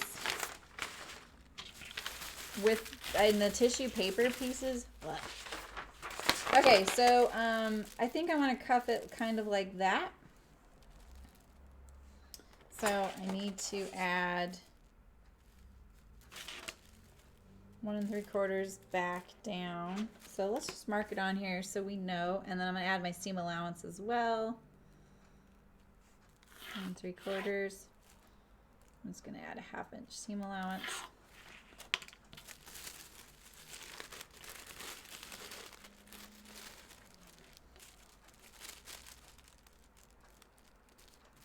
So now I've added a way to cuff it.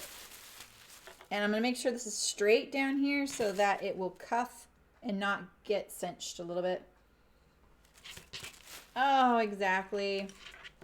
Yeah, I actually really feel for folks that, you know, the germ thing is their, you know, the part that really stresses them out, because I know it can feel like you can't escape, you know.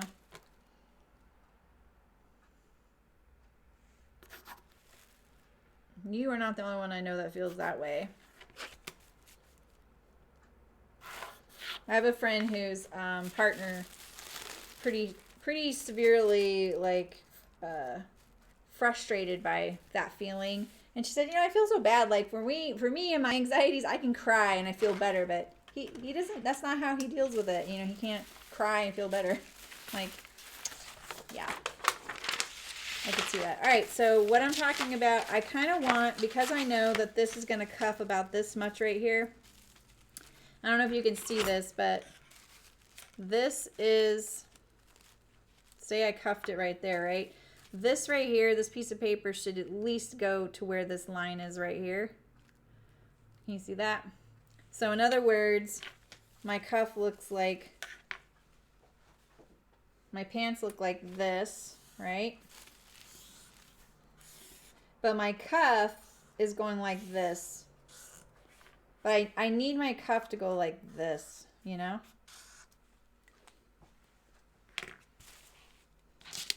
You're the total, you're annoyed, yeah. And you're the total opposite. I am too. I'm not a germaphobe, if you want to say it that way. And in fact, I'm kind of cavalier about that kind of thing. I'm actually, I shouldn't say that. I'm not actually cavalier, but I actually am pretty aware, more aware than some germaphobes are. I'm like, well, why'd you touch that handrail? You know, that kind of thing. But at the same time, I'm pretty isolated. I don't really come in contact with a lot of people.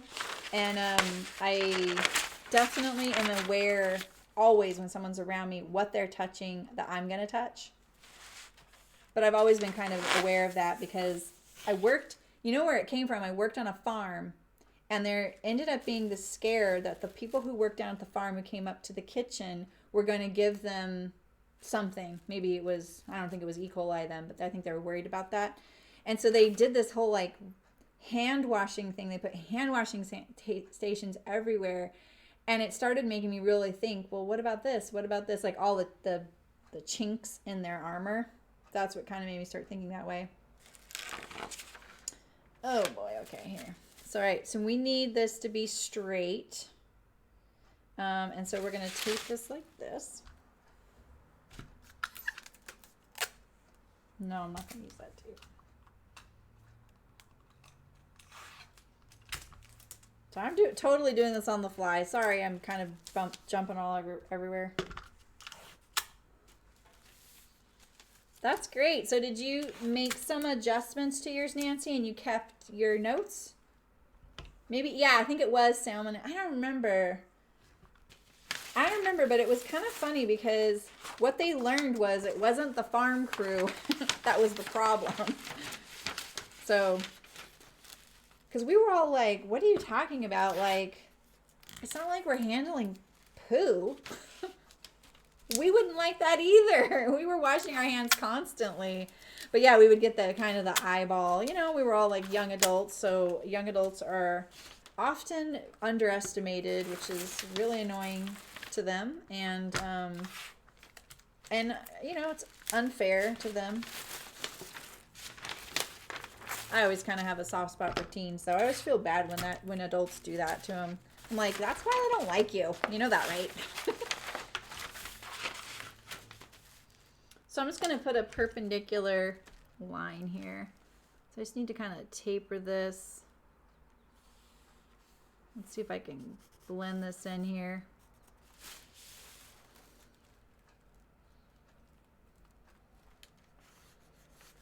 Like this. I need that to be perpendicular so when it rolls up on itself, it doesn't pull in the pant, you know? I want it to look intentionally like I want it cuffed. All right, now I'm going to make the cuff facing.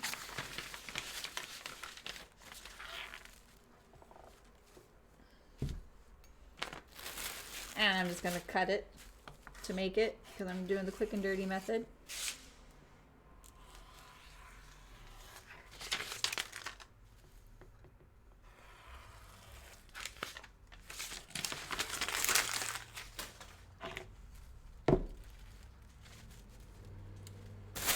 These are the fronts, so let's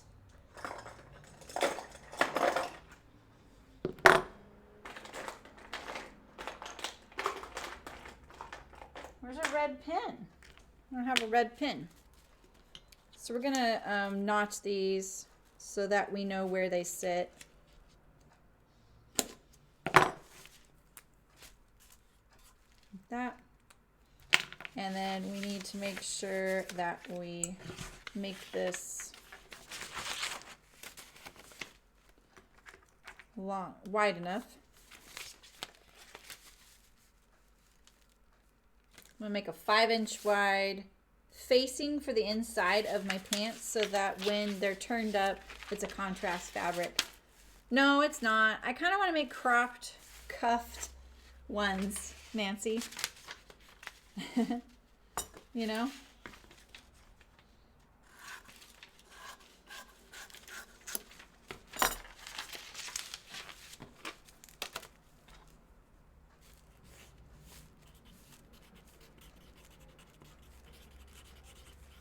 Just a simple one. I mean, if I don't want to cuff them all the time too, they can just hang straight. You know? And if I don't like it, I can change it. Yeah, it's a Cerame add-on. I put my notch there so I can tell it apart. And that'll be contrast fabric. So let's do our back.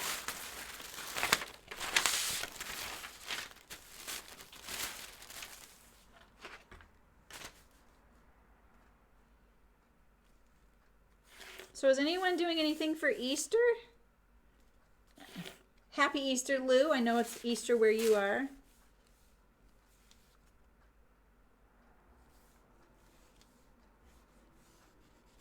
I'm trying to make it enough to where when I fold it, because the fold line's somewhere about right here, when it folds up on itself, it's going to make it. I'm definitely being loosey-goosey with this, if you haven't noticed.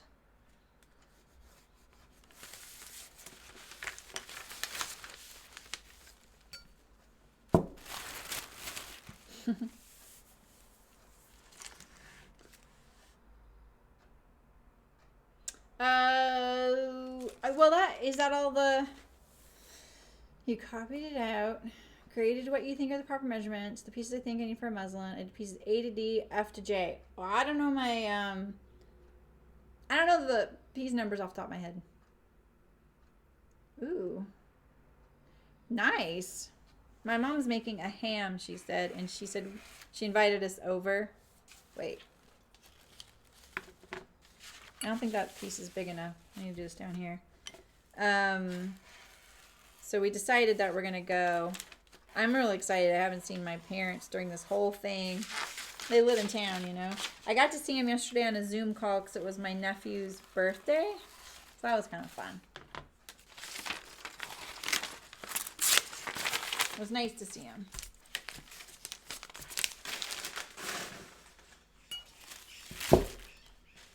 Oh, I need my notches. Okay, we know we made the other one 5 inches.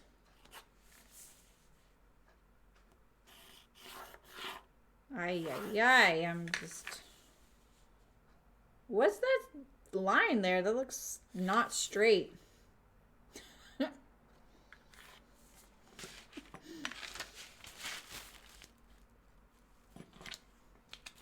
Double notch for the back. You can see I don't put this in the middle because I'm not taking the time to see if the pant leg is symmetrical down the middle. So I might as well just cant it to the side and I'll just line it up that way. Because this could come in a little bit different than this one here. So I might as well, if I'm not going to check it, then I just put the notches at one end, you know. Oh, that's cute, Megan. Oh, on Discord? Ooh, you're so sophisticated, Mullen. Chicken tacos via crockpot. Ooh, an Easter egg hunt. My daughter had to go to the grocery store this morning. And so she went like first thing.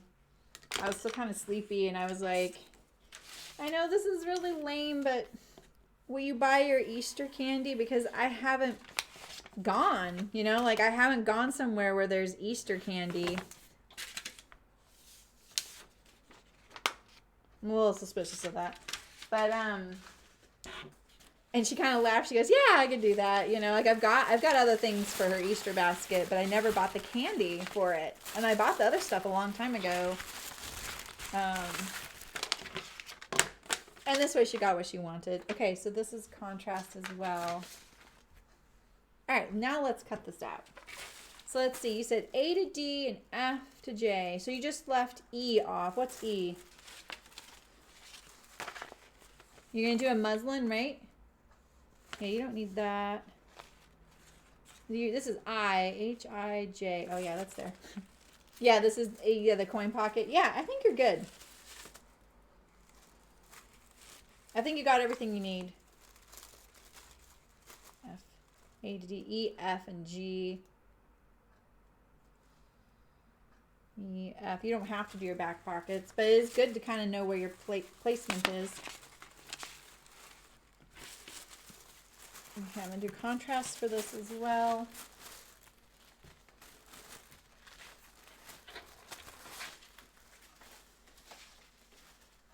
Just going to move them over here.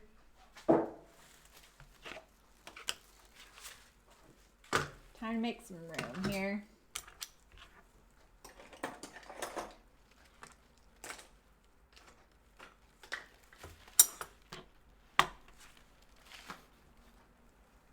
Oh no, I need that. What am I doing with that? All right.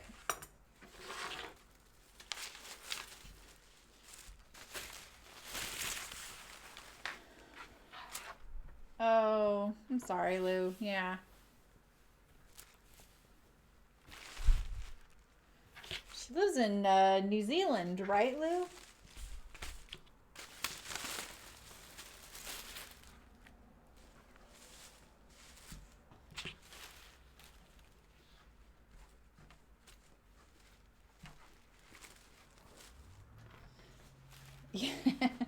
Yeah, the Zoom security, I think, I'm not sure, like, how they know who to target. Just definitely don't show personal information in them, but yeah, there's been some incidents of people going into them and, you know, drawing inappropriate things and saying inappropriate things. Ooh, this fabric looks a little like camouflage on the camera, huh? It's not one way, thankfully. Because I don't think it's very wide. It's not like a wider fabric. So the one good thing about the pattern, the front and the back being the same or the opposite, like a left and a left, you can lay them on here like this a little easier. All right, I'm gonna get these out of my way for now. I have this huge pile of fabrics behind me. I've actually been rearranging my office a tiny bit more, and I'm really loving it. But I have been thinking about doing like a color block scout. And so I was trying to pull some fabrics for that. How close can I get this? And how far away? Whenever I pre-wash this fabric, I can tell I did it with denim because it actually has a lot of bleed all over it. Kind of a bummer. Oh, they can do a passcode? That's smart. We had a passcode for my nephews. It's 5 1/4. I would think that they would probably be looking for people that are in bigger meetings too, you know? 5 3/4, 5 3/4, perfect. Okay, I need another weight. And then I have definitely enough, right? Yeah. I got this fabric from Hearts Fabric last summer. It's kind of fun.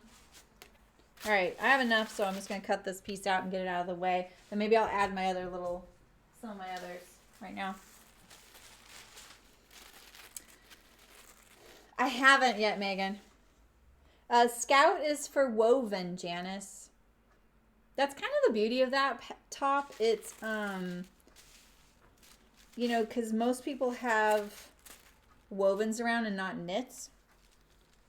I made it once before, and I kind of hacked it to pieces, like meaning like nah, hacked it to pieces is the kind of the wrong phrase. Meaning I hacked it within an inch of its life. So I think I changed the sleeve and added sleeveys to it, and I love the sleeve on that. I made a yoke seam here, and because I used a sheer fabric, I left this sheer, the sleeve sheer, and then the lower half I lined. I put a curved hem on it, and the back is lower than the front. So, okay, that's there. Where is my weights? Where are all the weights at? Oh, here's one.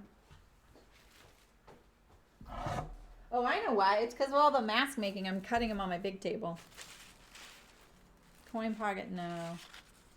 Cut one of these and one of these. So usually I kind of stack these one on top of the other because I can get this out of the same fabric.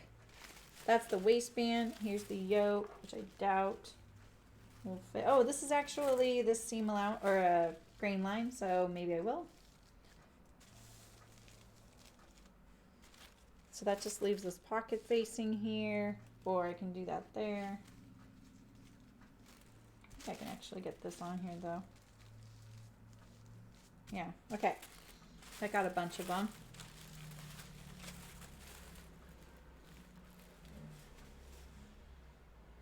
All right. I'll catch up on my my mini rainbow blocks hopefully this weekend.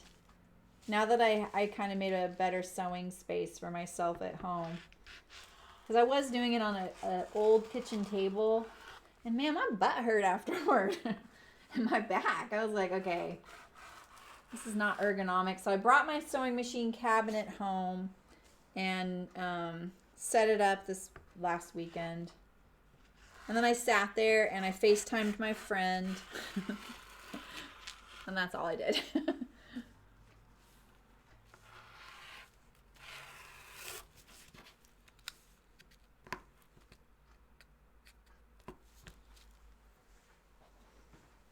But yeah, I think I'm like I have to do 2, and then there'll be another one next week. There's tedious. Like, I didn't realize how many pattern pieces are in those. And then someone said something like 240 pattern pieces in this block. I was like, no thanks, you know? I don't really need that notch, but I definitely want this notch. And we'll do this one. Well, I'll probably need to pre-serge these. This is a very lightweight fabric, by the way. It's not really a canvas. That was the 20. Wait a minute.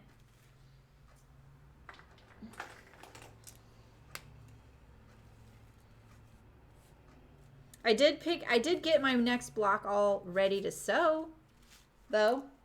Like I pre-cut all the little pieces.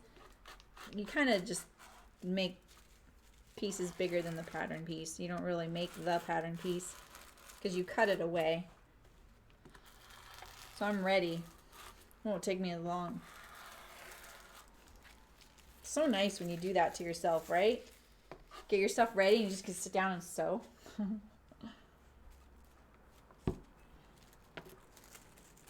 All right, so here's my oh, that's cool, Louise. You could totally make the Scout knit. That's a good point. The top I've got on is the bow top. My husband uses, they use Teams, Google Teams, I think. Hi, Raquel. How's it going? Or maybe it's Microsoft Teams, yeah. How much fabric? You don't want to know, Leslie. I buy 3 yards. Yeah, it is a Japanese fabric. Yeah, what Heather said. I buy 3 as well. This is a massive cutting mat. I had cut to fit this table, so it's not that massive. It's like 3 by. I'm sorry. It's 18. I think it's 30 by 6 feet. 30 inches by 6 feet. And then in the room behind me, I don't think you can see any of them, but I have 2 huge tables that if you want any tips on making a cheap table, I can give you them to you because I don't actually have real tables. I use 4x8 sheets of the cutting mat, and you sometimes, if there's like a plastics place in your community, you can just go there and get plastic. It's like an 1/8 inch. So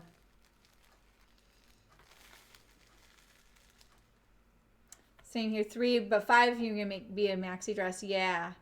If it's narrower, you want to get a little more. If I do a lot of dresses, I think 3 is pretty good. You know, like the Mayo Sotis, that one takes more than that. You know, so I can't. I was thinking about doing the hedgehog. Aren't you glad I'm not? Oh, you can just order it online. What's the name of this place? It was about $79 US dollars for, oh, I ruined that. Look at that. That wasn't even on the fabric. Can I do it this way? Oh, I can. Wow. I don't think I will though. It's because they're gonna charge me for the whole mat, and then they cut it to fit. And then it has this the 1-inch grid you see is underneath it, which I actually like way better than when it used to be on it, because that stuff doesn't last. All right, so I'm looking for pins because I want to pin my pocket placement.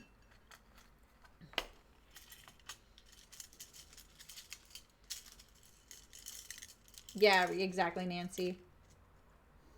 I totally agree. If it's a pant weight fabric, I get 2.5 yards. If it's a dress weight fabric, I get 3 yards. Unless it's like 54 inches, I get 2.5. If it's a shirt weight fabric, I get 2.5. Shirts take a lot of fabric because of the sleeves. The sleeves are kind of a pain there. That's my loose guide. I really buy a lot of fabric without a pattern in mind. I never used to do that, but I do a lot now because I don't actually know when I'm going to come across good fabric, so I buy it when I find it. All right. I don't think I need this pattern piece. So we have our back.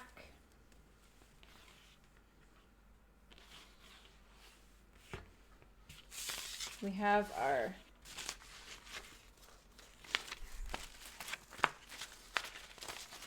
fly, and is this cut 2? This is cut 1, okay.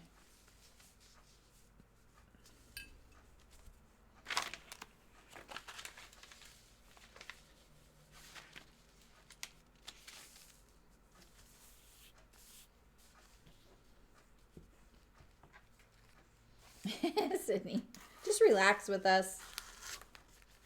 I had to stop watching Twitch. I have so much work to do right now because I've got one pattern almost ready, and I'm recording the video for the next pattern that I'm gonna hand off, and then this needs interfacing, so I'm gonna set it aside. And I'm doing the masks, and then I did that mask video. I'm gonna do more uploaded videos. I missed doing those. They're really fun.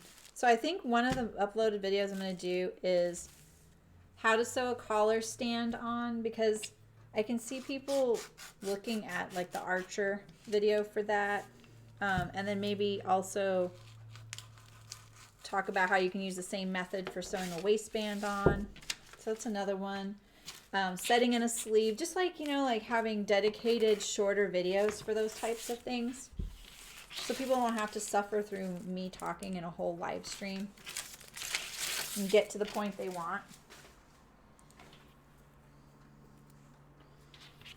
You know what I mean, jelly beans? Nancy. So what possessed you to buy it, Nancy? Like what moved you about it? Do I have enough for my waistband? Shoot.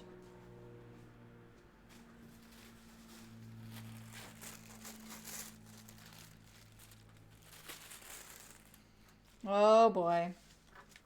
Things are about to get ugly.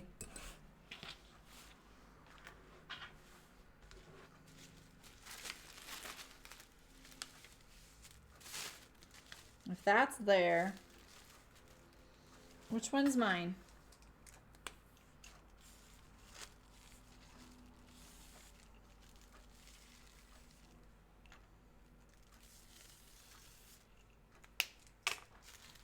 Oh boy.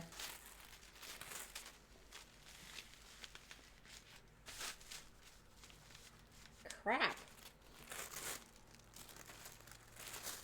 I should have been more careful.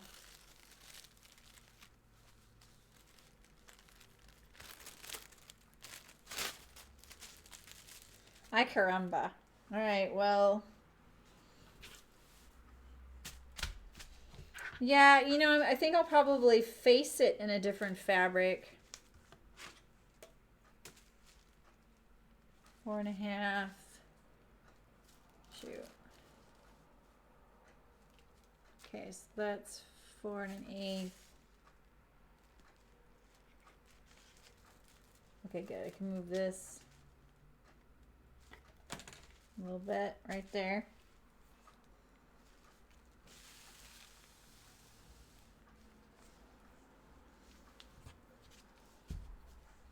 Yeah, I know it goes on the fold.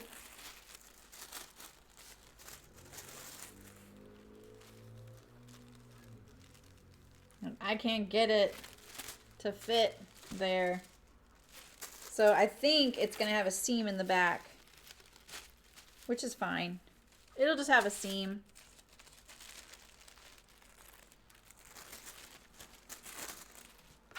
So I'll do one here. Right? And then one. Wait, this one was, wait, how was this one? This one was face down, face down, face down, face down. This one's face down, so this one needs to be face up. Oof. Oof.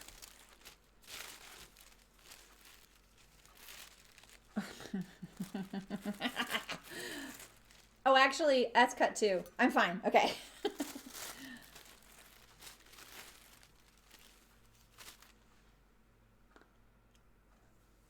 Oh, cool, Vicky. Yeah.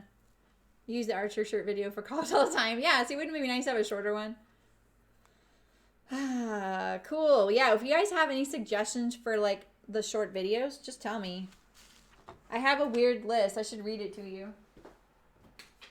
Let's see. Oh, my lists. Set-in sleeves, hemming pants, printing fabric, which is like the inkjet printer pages, because then people can make labels. Beginning sewing, waistband and collar. That's all I have so far. See my lists, Nancy?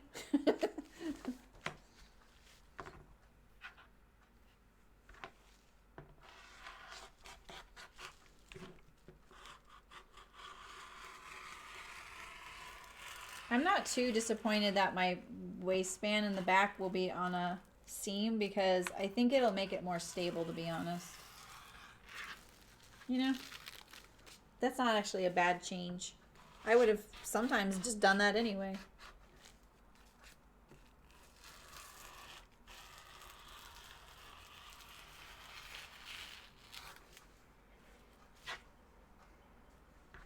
You know the best part about mask making, you guys? I'm going to be able to stuff so many dog beds and closet case poofs from that. Those are some good scraps. You know? All right, I'm going to notch my cuff down here. And then I'll notch this just because I keep not notching things and needing them. Definitely notch that. This is the pocket. Oh, we were going to do a stay, huh? Yeah, let me think about that. Because I just want a single layer going from there to there. Yeah, I think we can do that. So, well, I was about to clip this. Because usually when I make the zipper fly on the ginger jeans, which I have a video for, I clip right up to that, like all the way, right when I'm cutting it out. But I'm not going to do that because I've never sewn a button fly before. So I'm probably going to just wait and see, make sure there's not a different method for that, you know. 12, 14, here's the 14 right here. All right. I don't know why I don't have a pincushion over here because that little bin is driving me kind of nuts. Okay, so we got rid of this pattern now. We have our front. Let's deal with this baby here. What am I missing? Belt loops, pocket facing. I don't care about those. Perfect. We got this? We're playing fabric chicken today. So let's see.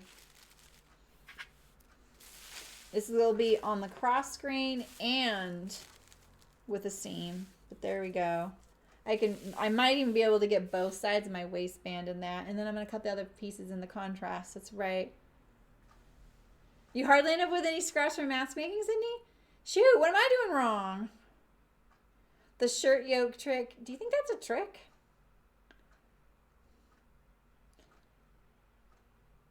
Oh, yeah, that Kielo is really cute on you, Nancy. You bought fabric for that? You're going to make that again? That's great. Where's my mouse?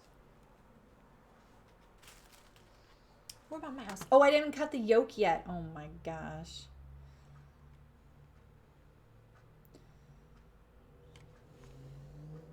You ran out of elastic and broke them when your proof started using t-shirt strips. That's so awesome. What's so frustrating? Oh, Justin bust starts. Oh. Yeah, I got that picture idea from Cookin' and Craftin' when I saw hers. Hers is pretty epic. All right. Let's do it.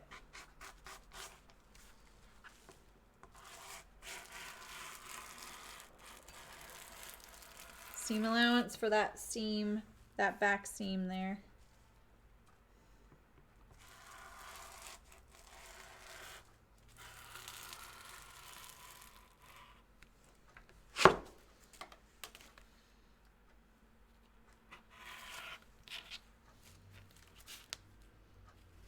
Okay, let's do our notches.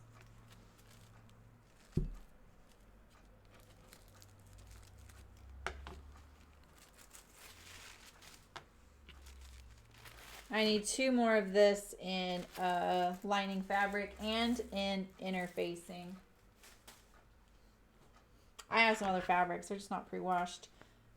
They'll be fine though. Okay, so now we need these 3 pieces here. This is belt loops, the yoke, and the pocket facing. We got this. There's our yoke. And let's cut this all off here. Pocket facing.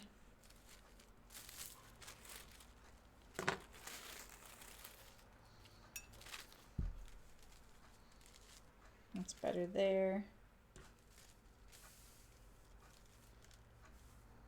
I can see my grain line on there, but I think like if I line this selvage edge up with that line on the table here, I can use that as my guide for the grain line there.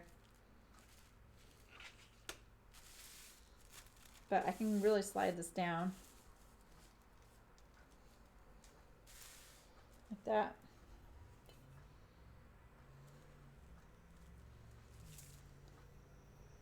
You sometimes think you can get out of that poop. Right? I don't know. I haven't done this one yet. I'm looking forward to it, Nancy. Any tips on doing the button fly? Yeah, the rolled selfish make does make good elastic. Exactly. Oh, that's so great. I know and if you go to the CDC website, I really appreciate their no sew variations. And they take the bottom of a t-shirt and they basically like if the t-shirt's on the fold, they cut the mask out like this. Here's the ties, here's the mask, and the ties like that, and then you just cut the ties apart, and then you have a mask, and then I think they put a coffee filter. Pretty cool. Right? Exactly. I know that elastic's got to be really chafing after a while. All right, I only need one of these. Do I put this on the cross grain? Oh boy. Can I get this? The question is, can I get these down here? Or wait, what's this right here? What's this? All right, so this is the belt loops. And so the good news is, they actually put the pattern piece the way I like to do it. I like to put all my belt loops in one, sew a whole long strip of them, and then cut them apart. But if you're kind of struggling with fabric like I am right now, you can cut these apart right now. This is just a top stitching guide. I don't need to cut that out, just so you know. This fit really good here.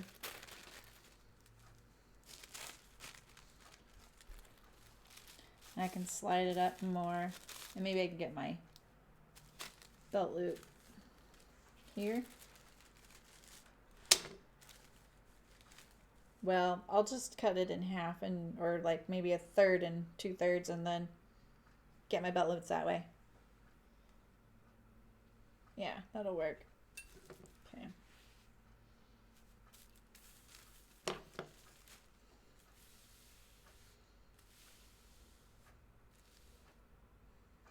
Okay, you found the brass buttons easier attached than rivets.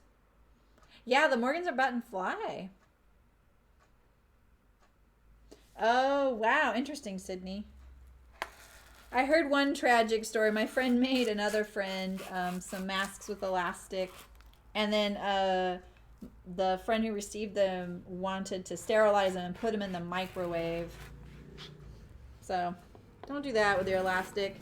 It seems like it would be fine. And then you realize, oh, of course that won't be fine. You know, it's meltable. So.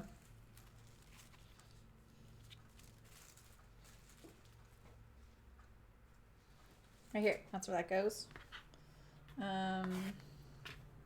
Scrap, scrap. We need this guy here.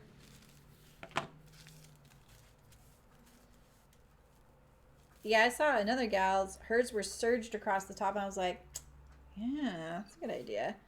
That's what the other thing I was telling my friend was, because she has micro dart pleats on the sides, and I was like, what if you just ran that through your serger and the differential? You know? You guys know what the differentials, the gathering, basically you're gathering it up. Some machines have a gathering foot, but I feel like that would be a little too extreme. Which one is it? I think it's this one right here. But if you're just doing the sides of a mask, right, it doesn't have to like fit anything else. So you might as well just use your differential. That would be enough. Okay.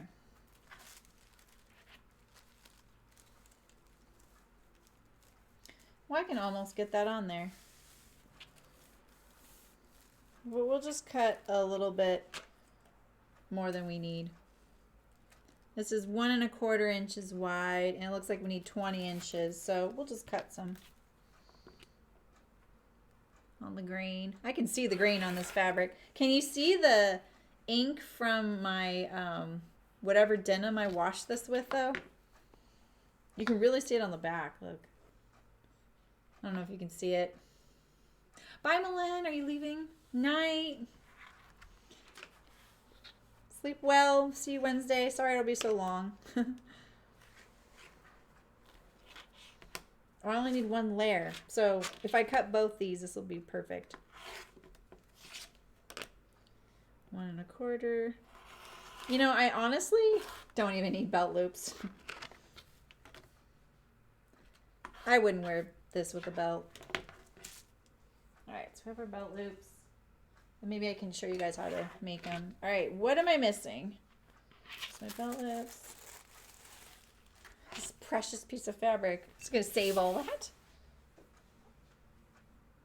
Okay, so we need a waistband and these need interfacing. This is also some scratch fabric. What did I say a minute ago?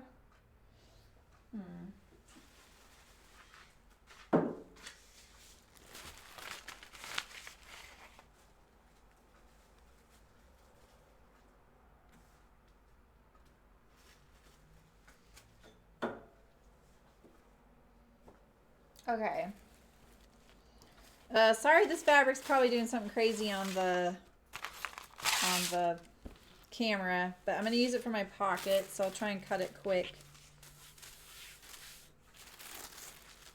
Hopefully it doesn't start messing up the camera. Ooh, ugh, sorry.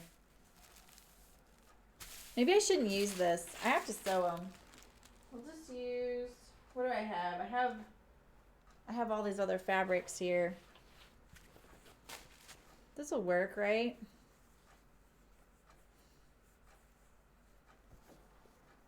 Yeah, right, Heather? That's smart. They aren't jeans without belt loops, but it's like a linen canvas. Capri pants. Exactly, Walter. What do you think?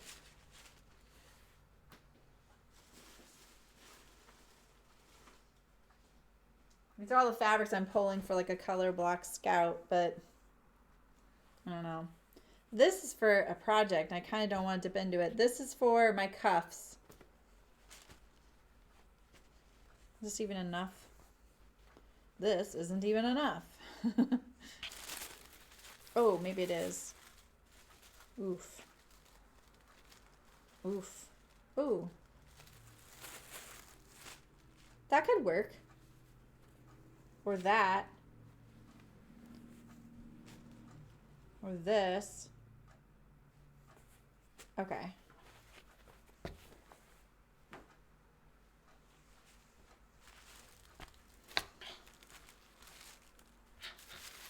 Yeah, you know, I do appreciate belt loops for that reason. It's true. I don't really like that one. Where'd that dark one go? This one looks pretty good. It's actually pretty cool fabric.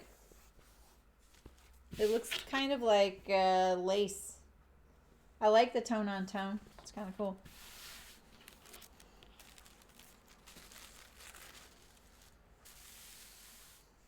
So when I did the tummy panel, I feel like that was on the Ash jeans.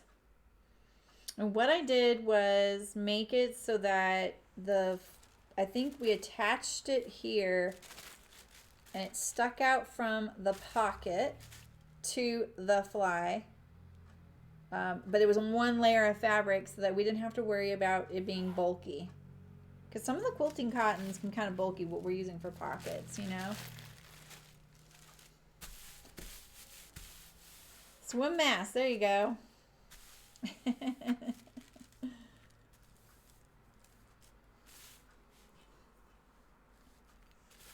It was funny because when I was trying to title my mask thing on my website so that, you know, I try and come up with something that I think people would search so that it's not frustrating for them to find it. And, you know, when I was looking for icons to use in some of the thumbnails on the graphic program I use, if I search for masks, you know, masks over your eyes come up, you know, like carnival and stuff like that. And that made me realize there's a lot of different kinds of masks out there. Oh, and face masks came up. So there'd be like women with cucumbers for eyes as one of the search terms. I was like, yeah, that's not what I'm looking for. Then, you know, I'm like, well, I don't want to title my video, my post, surgical masks, because they're not surgical masks. So I think I put masks for hygiene. The types of words we're looking for right now, yeah? That can go there. I'm going to save this and I'll draft the pocket stay, or the tummy thingy. All right, this is the cuffs I want. I know. I don't want to hear it. I think it's cute.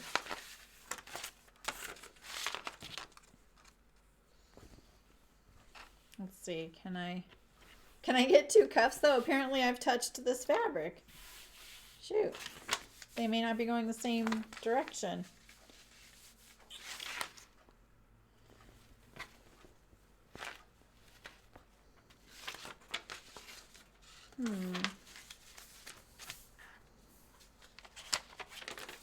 There we go. Okay.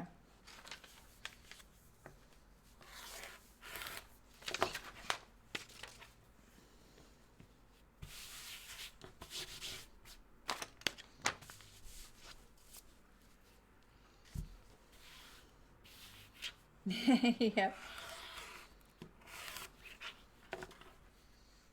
Ooh, did I just short myself? Oh no, it's fine. Okay. Phew. Okay. What am I gonna wear with these pants, you guys? When I started going, oh, I'll make a scout tee to go with it, and then I was like, okay, let's see what kinds of fabrics do we actually have on hand right now, because the stash is getting low, you guys. And I thought, well, maybe if it could match these pants, and I'll do some color blocking. And then I was like, yeah, we're getting into a territory we probably shouldn't. We shouldn't wear that. This is great fabric, isn't it? Cute. Yeah, I really like it. The emoji. I know. I can't use emojis, I don't think, on the Shopify when I'm creating the because you know I always make those project things on there so that you can find all the videos, and that's where the free pattern is. And so I wanted to make sure it was really easy to find. I don't want people thinking I'm trying to hoodwink them into being on my website, you know? But you know, there's really little you can link stuff in your YouTube description, but how many of you read YouTube descriptions? You don't even see the YouTube description. So it's kind of like putting stuff there is kind of iffy. All right, this piece is done. This I need.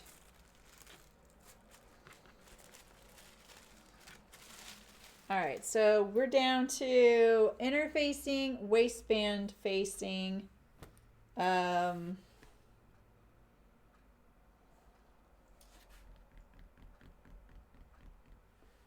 really low on fabric. I don't know if I want that as my waistband. This batik would actually be really good because it's a poplin, you know. I think I'm gonna have to do this. Patchwork pants. That's what these are becoming. Yeah, something plain. Well, I have red from my Upton dress. I could do that. I feel like a linen waistband is... This is actually a combination. I could do this. This is fine. At least I can put this one on the fold. Probably shouldn't, though.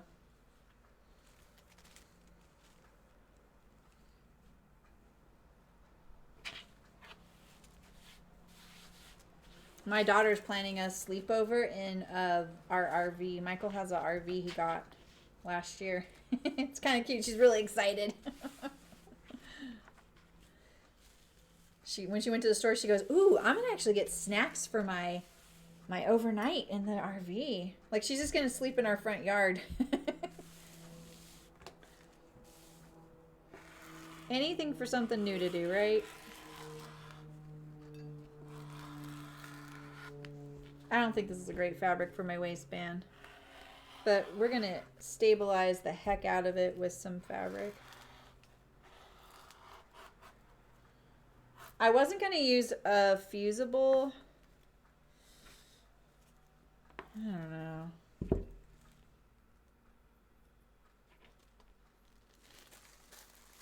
Cut 2 fabric and 1 fabric and 1 lining. Wait a minute. Cut 2 fabric or cut 1 fabric and 1 lining. That's what we did. Optional interfacing. Where's my... I actually did bring some over here. Right? Where is it? The white... Oh, I was supposed to iron it. That's what that is. I'll just cut that off camera. I have some fabric I'm going to use for the waistband interfacing. I'd rather use that than a fusible. It's just my own preference. All right, so we just need the pocket stay.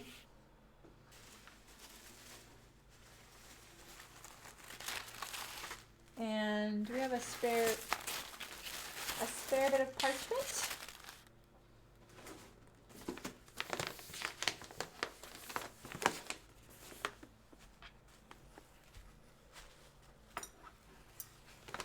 Ooh, Karen.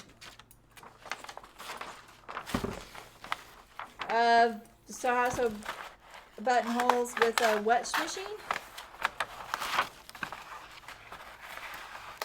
Oh, you meant for the top, Sydney. Yeah. I think you're right. For a solid, yeah. I think they're kind of crazy, right? I think you're right.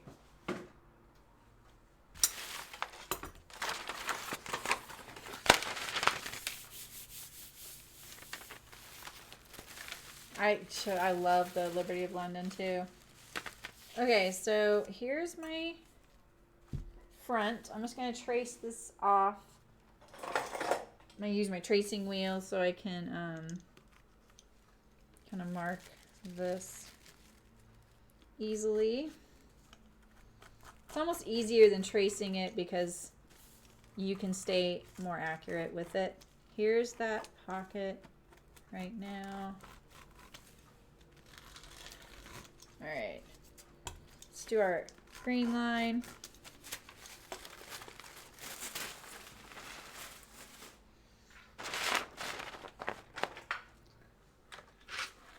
Sewing machine. Okay. Yeah, I will do that. I could do that probably. I actually brought my home machine to my home.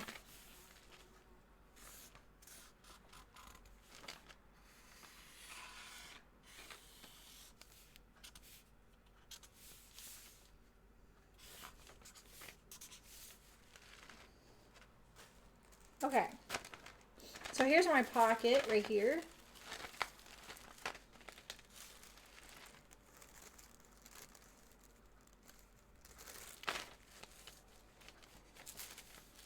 Right there.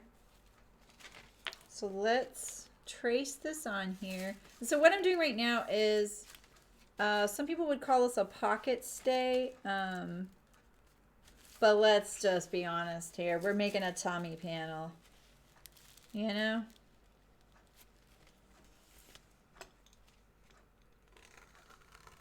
I'm going to trace my pocket.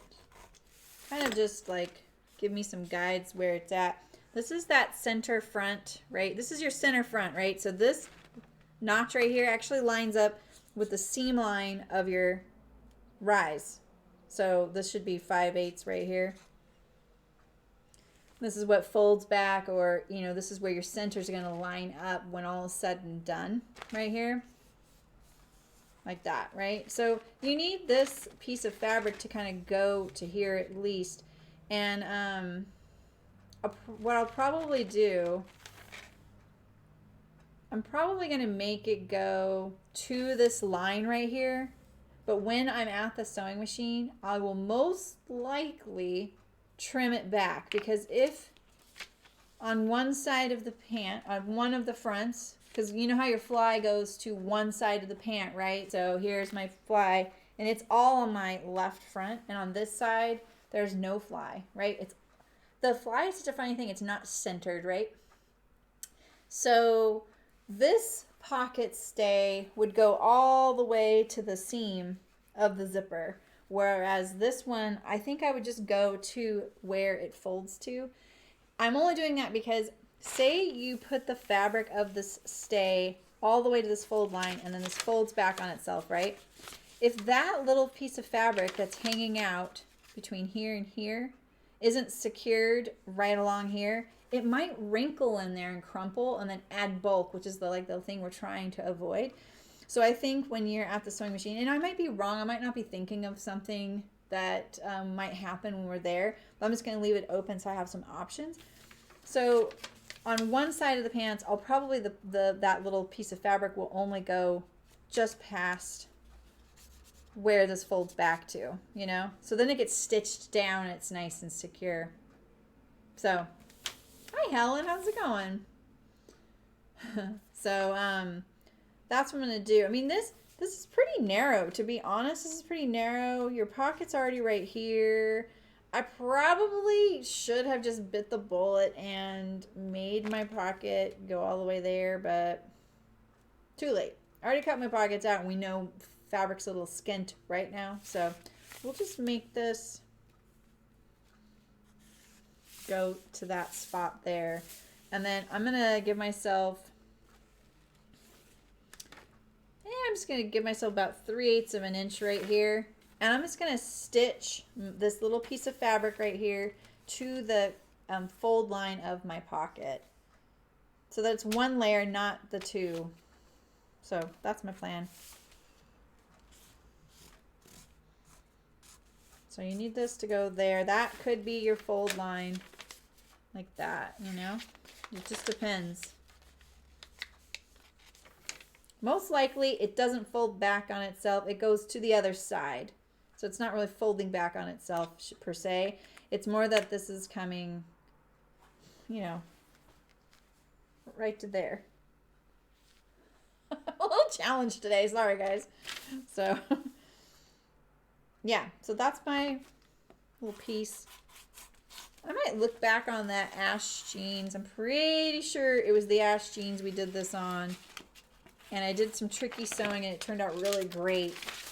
I think I keep doubting that it was the ash jeans because I feel like I did it twice. And I think it's because I did do it twice. I did it on the woven pair and the stretch pair. So, bye Heather. Nice seeing ya. See you Wednesday. Well, that's nice, Ellen. No worry. Never need to apologize. So this is our little pocket stay.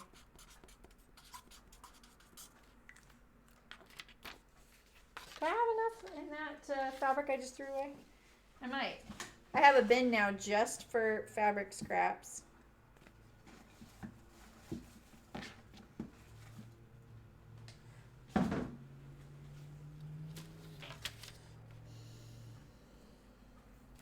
Nah. None of these are on the fold. Okay.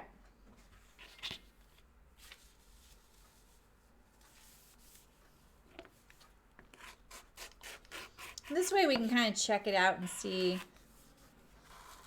The gingers come with this built in, and I feel like that's the one failing of my zipper fly video is that I don't take that thing into account, because how many times have I forgotten to do it?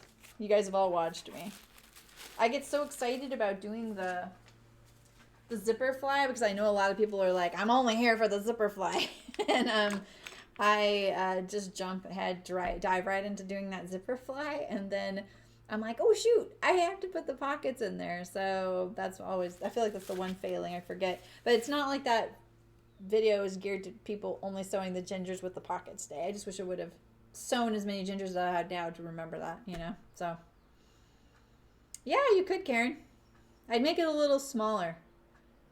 And if you can try and stabilize it, like maybe try finding a double knit so that the edge doesn't roll at the bottom.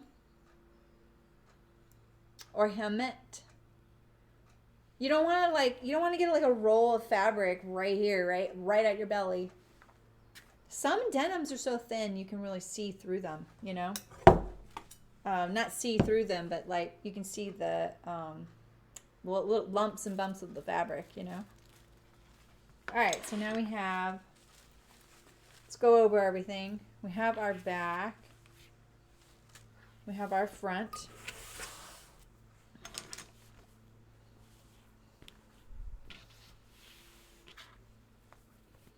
Like this. Camo is definitely not my style, but I am hoping these don't look like camo when I'm wearing them. Here's our yoke.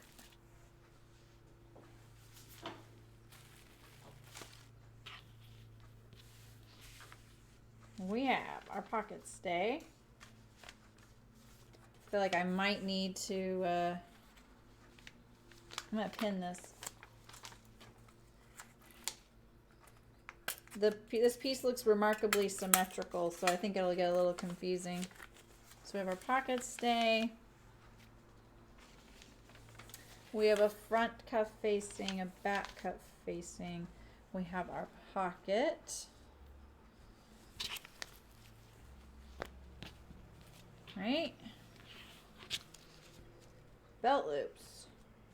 Waistband. Pockets, facings. Back pockets. Are you guys dizzy yet or what? Cake space, yes. Oh, here it is. Waistband.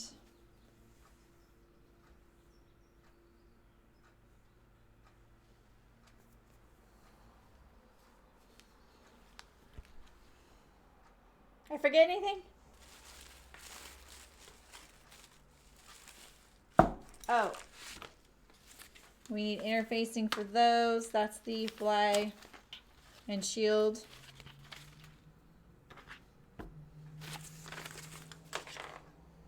We got it? For me, it's ice cream space. All right. I think we're ready. So I'm going to, what do you guys vote for? Serging, which I would do off camera pre-sewing these together with you, or would you like French seams? If we do French seams, it'd probably be a part 1 and part 2, because it might take a little longer. There's only really side seams, and we could do a flat felled on the inseam. There's not a whole lot of French seaming, actually, so maybe it wouldn't take as long. So if you want serging, or if you don't care, tell me you don't care. I'd probably serge them to keep them lightweight, but I don't know. The French seam might give some stability to it, too. I think this will be cute. I think I have a bow top in this fabric. Actually, I could wear with it. Serge. Yeah, I can just do that pre the stream. Yeah, we can do a flat fell inseam. Alright, we'll do the serger, and then I'll do the flat fell inseam. We like those now, don't we? They're so fun. This is a little bit, this is kind of busy though. Don't mind. Cool. Yeah. Yeah, okay, cool. You guys, I'm liking that. Yeah. We'll do that on the inseam since that's the classic thing. With that easing, it does get a little bit tricky to do the flat fell, but we've done it before, and it's on, you know, it's on your inseam. So, okay, cool. Well then, let's see. That took us a little longer because I kind of didn't have my head screwed on straight for a bit of that, did I? So I will be here Wednesday sewing these with you. And then Thursday, I'm going to cut the scout out. I might do it in this, I have a navy eyelet. Ooh, maybe not. Look how dark that is. You can see the picture on me. It's pretty cool. Some navy eyelet for my scout. I don't know. That might be a little too dark for the camera. I need a quiet dot with these, don't I? They look like clown pants right now. Promise they'll be better than this. All right, well, have a great weekend. Happy Easter for those of you who celebrate it. We don't really, except to get together. I actually used to have this annual donut making day at my house, and we would make fresh donuts for everybody on Easter, and we had this huge Easter egg hunt filled, like eggs filled with things that weren't candy. It was really fun. So, all right, you guys, have a great day and stay safe and sane. And, say hi to me once in a while if you need someone to talk to. I'm just sitting here sewing. So, yeah, absolutely, you guys. I had a great time. It was really great to see you all for sure because, yeah, we need that right now, right? I know I've been thinking we should do like a Zoom sewing thing, but I don't think we'd get any sewing done, would we? We'd all be like, oh, hi. So, all right, you guys. I will see you guys Wednesday and have a great rest of your weekend. So, bye, guys. You're welcome, guys. Bye.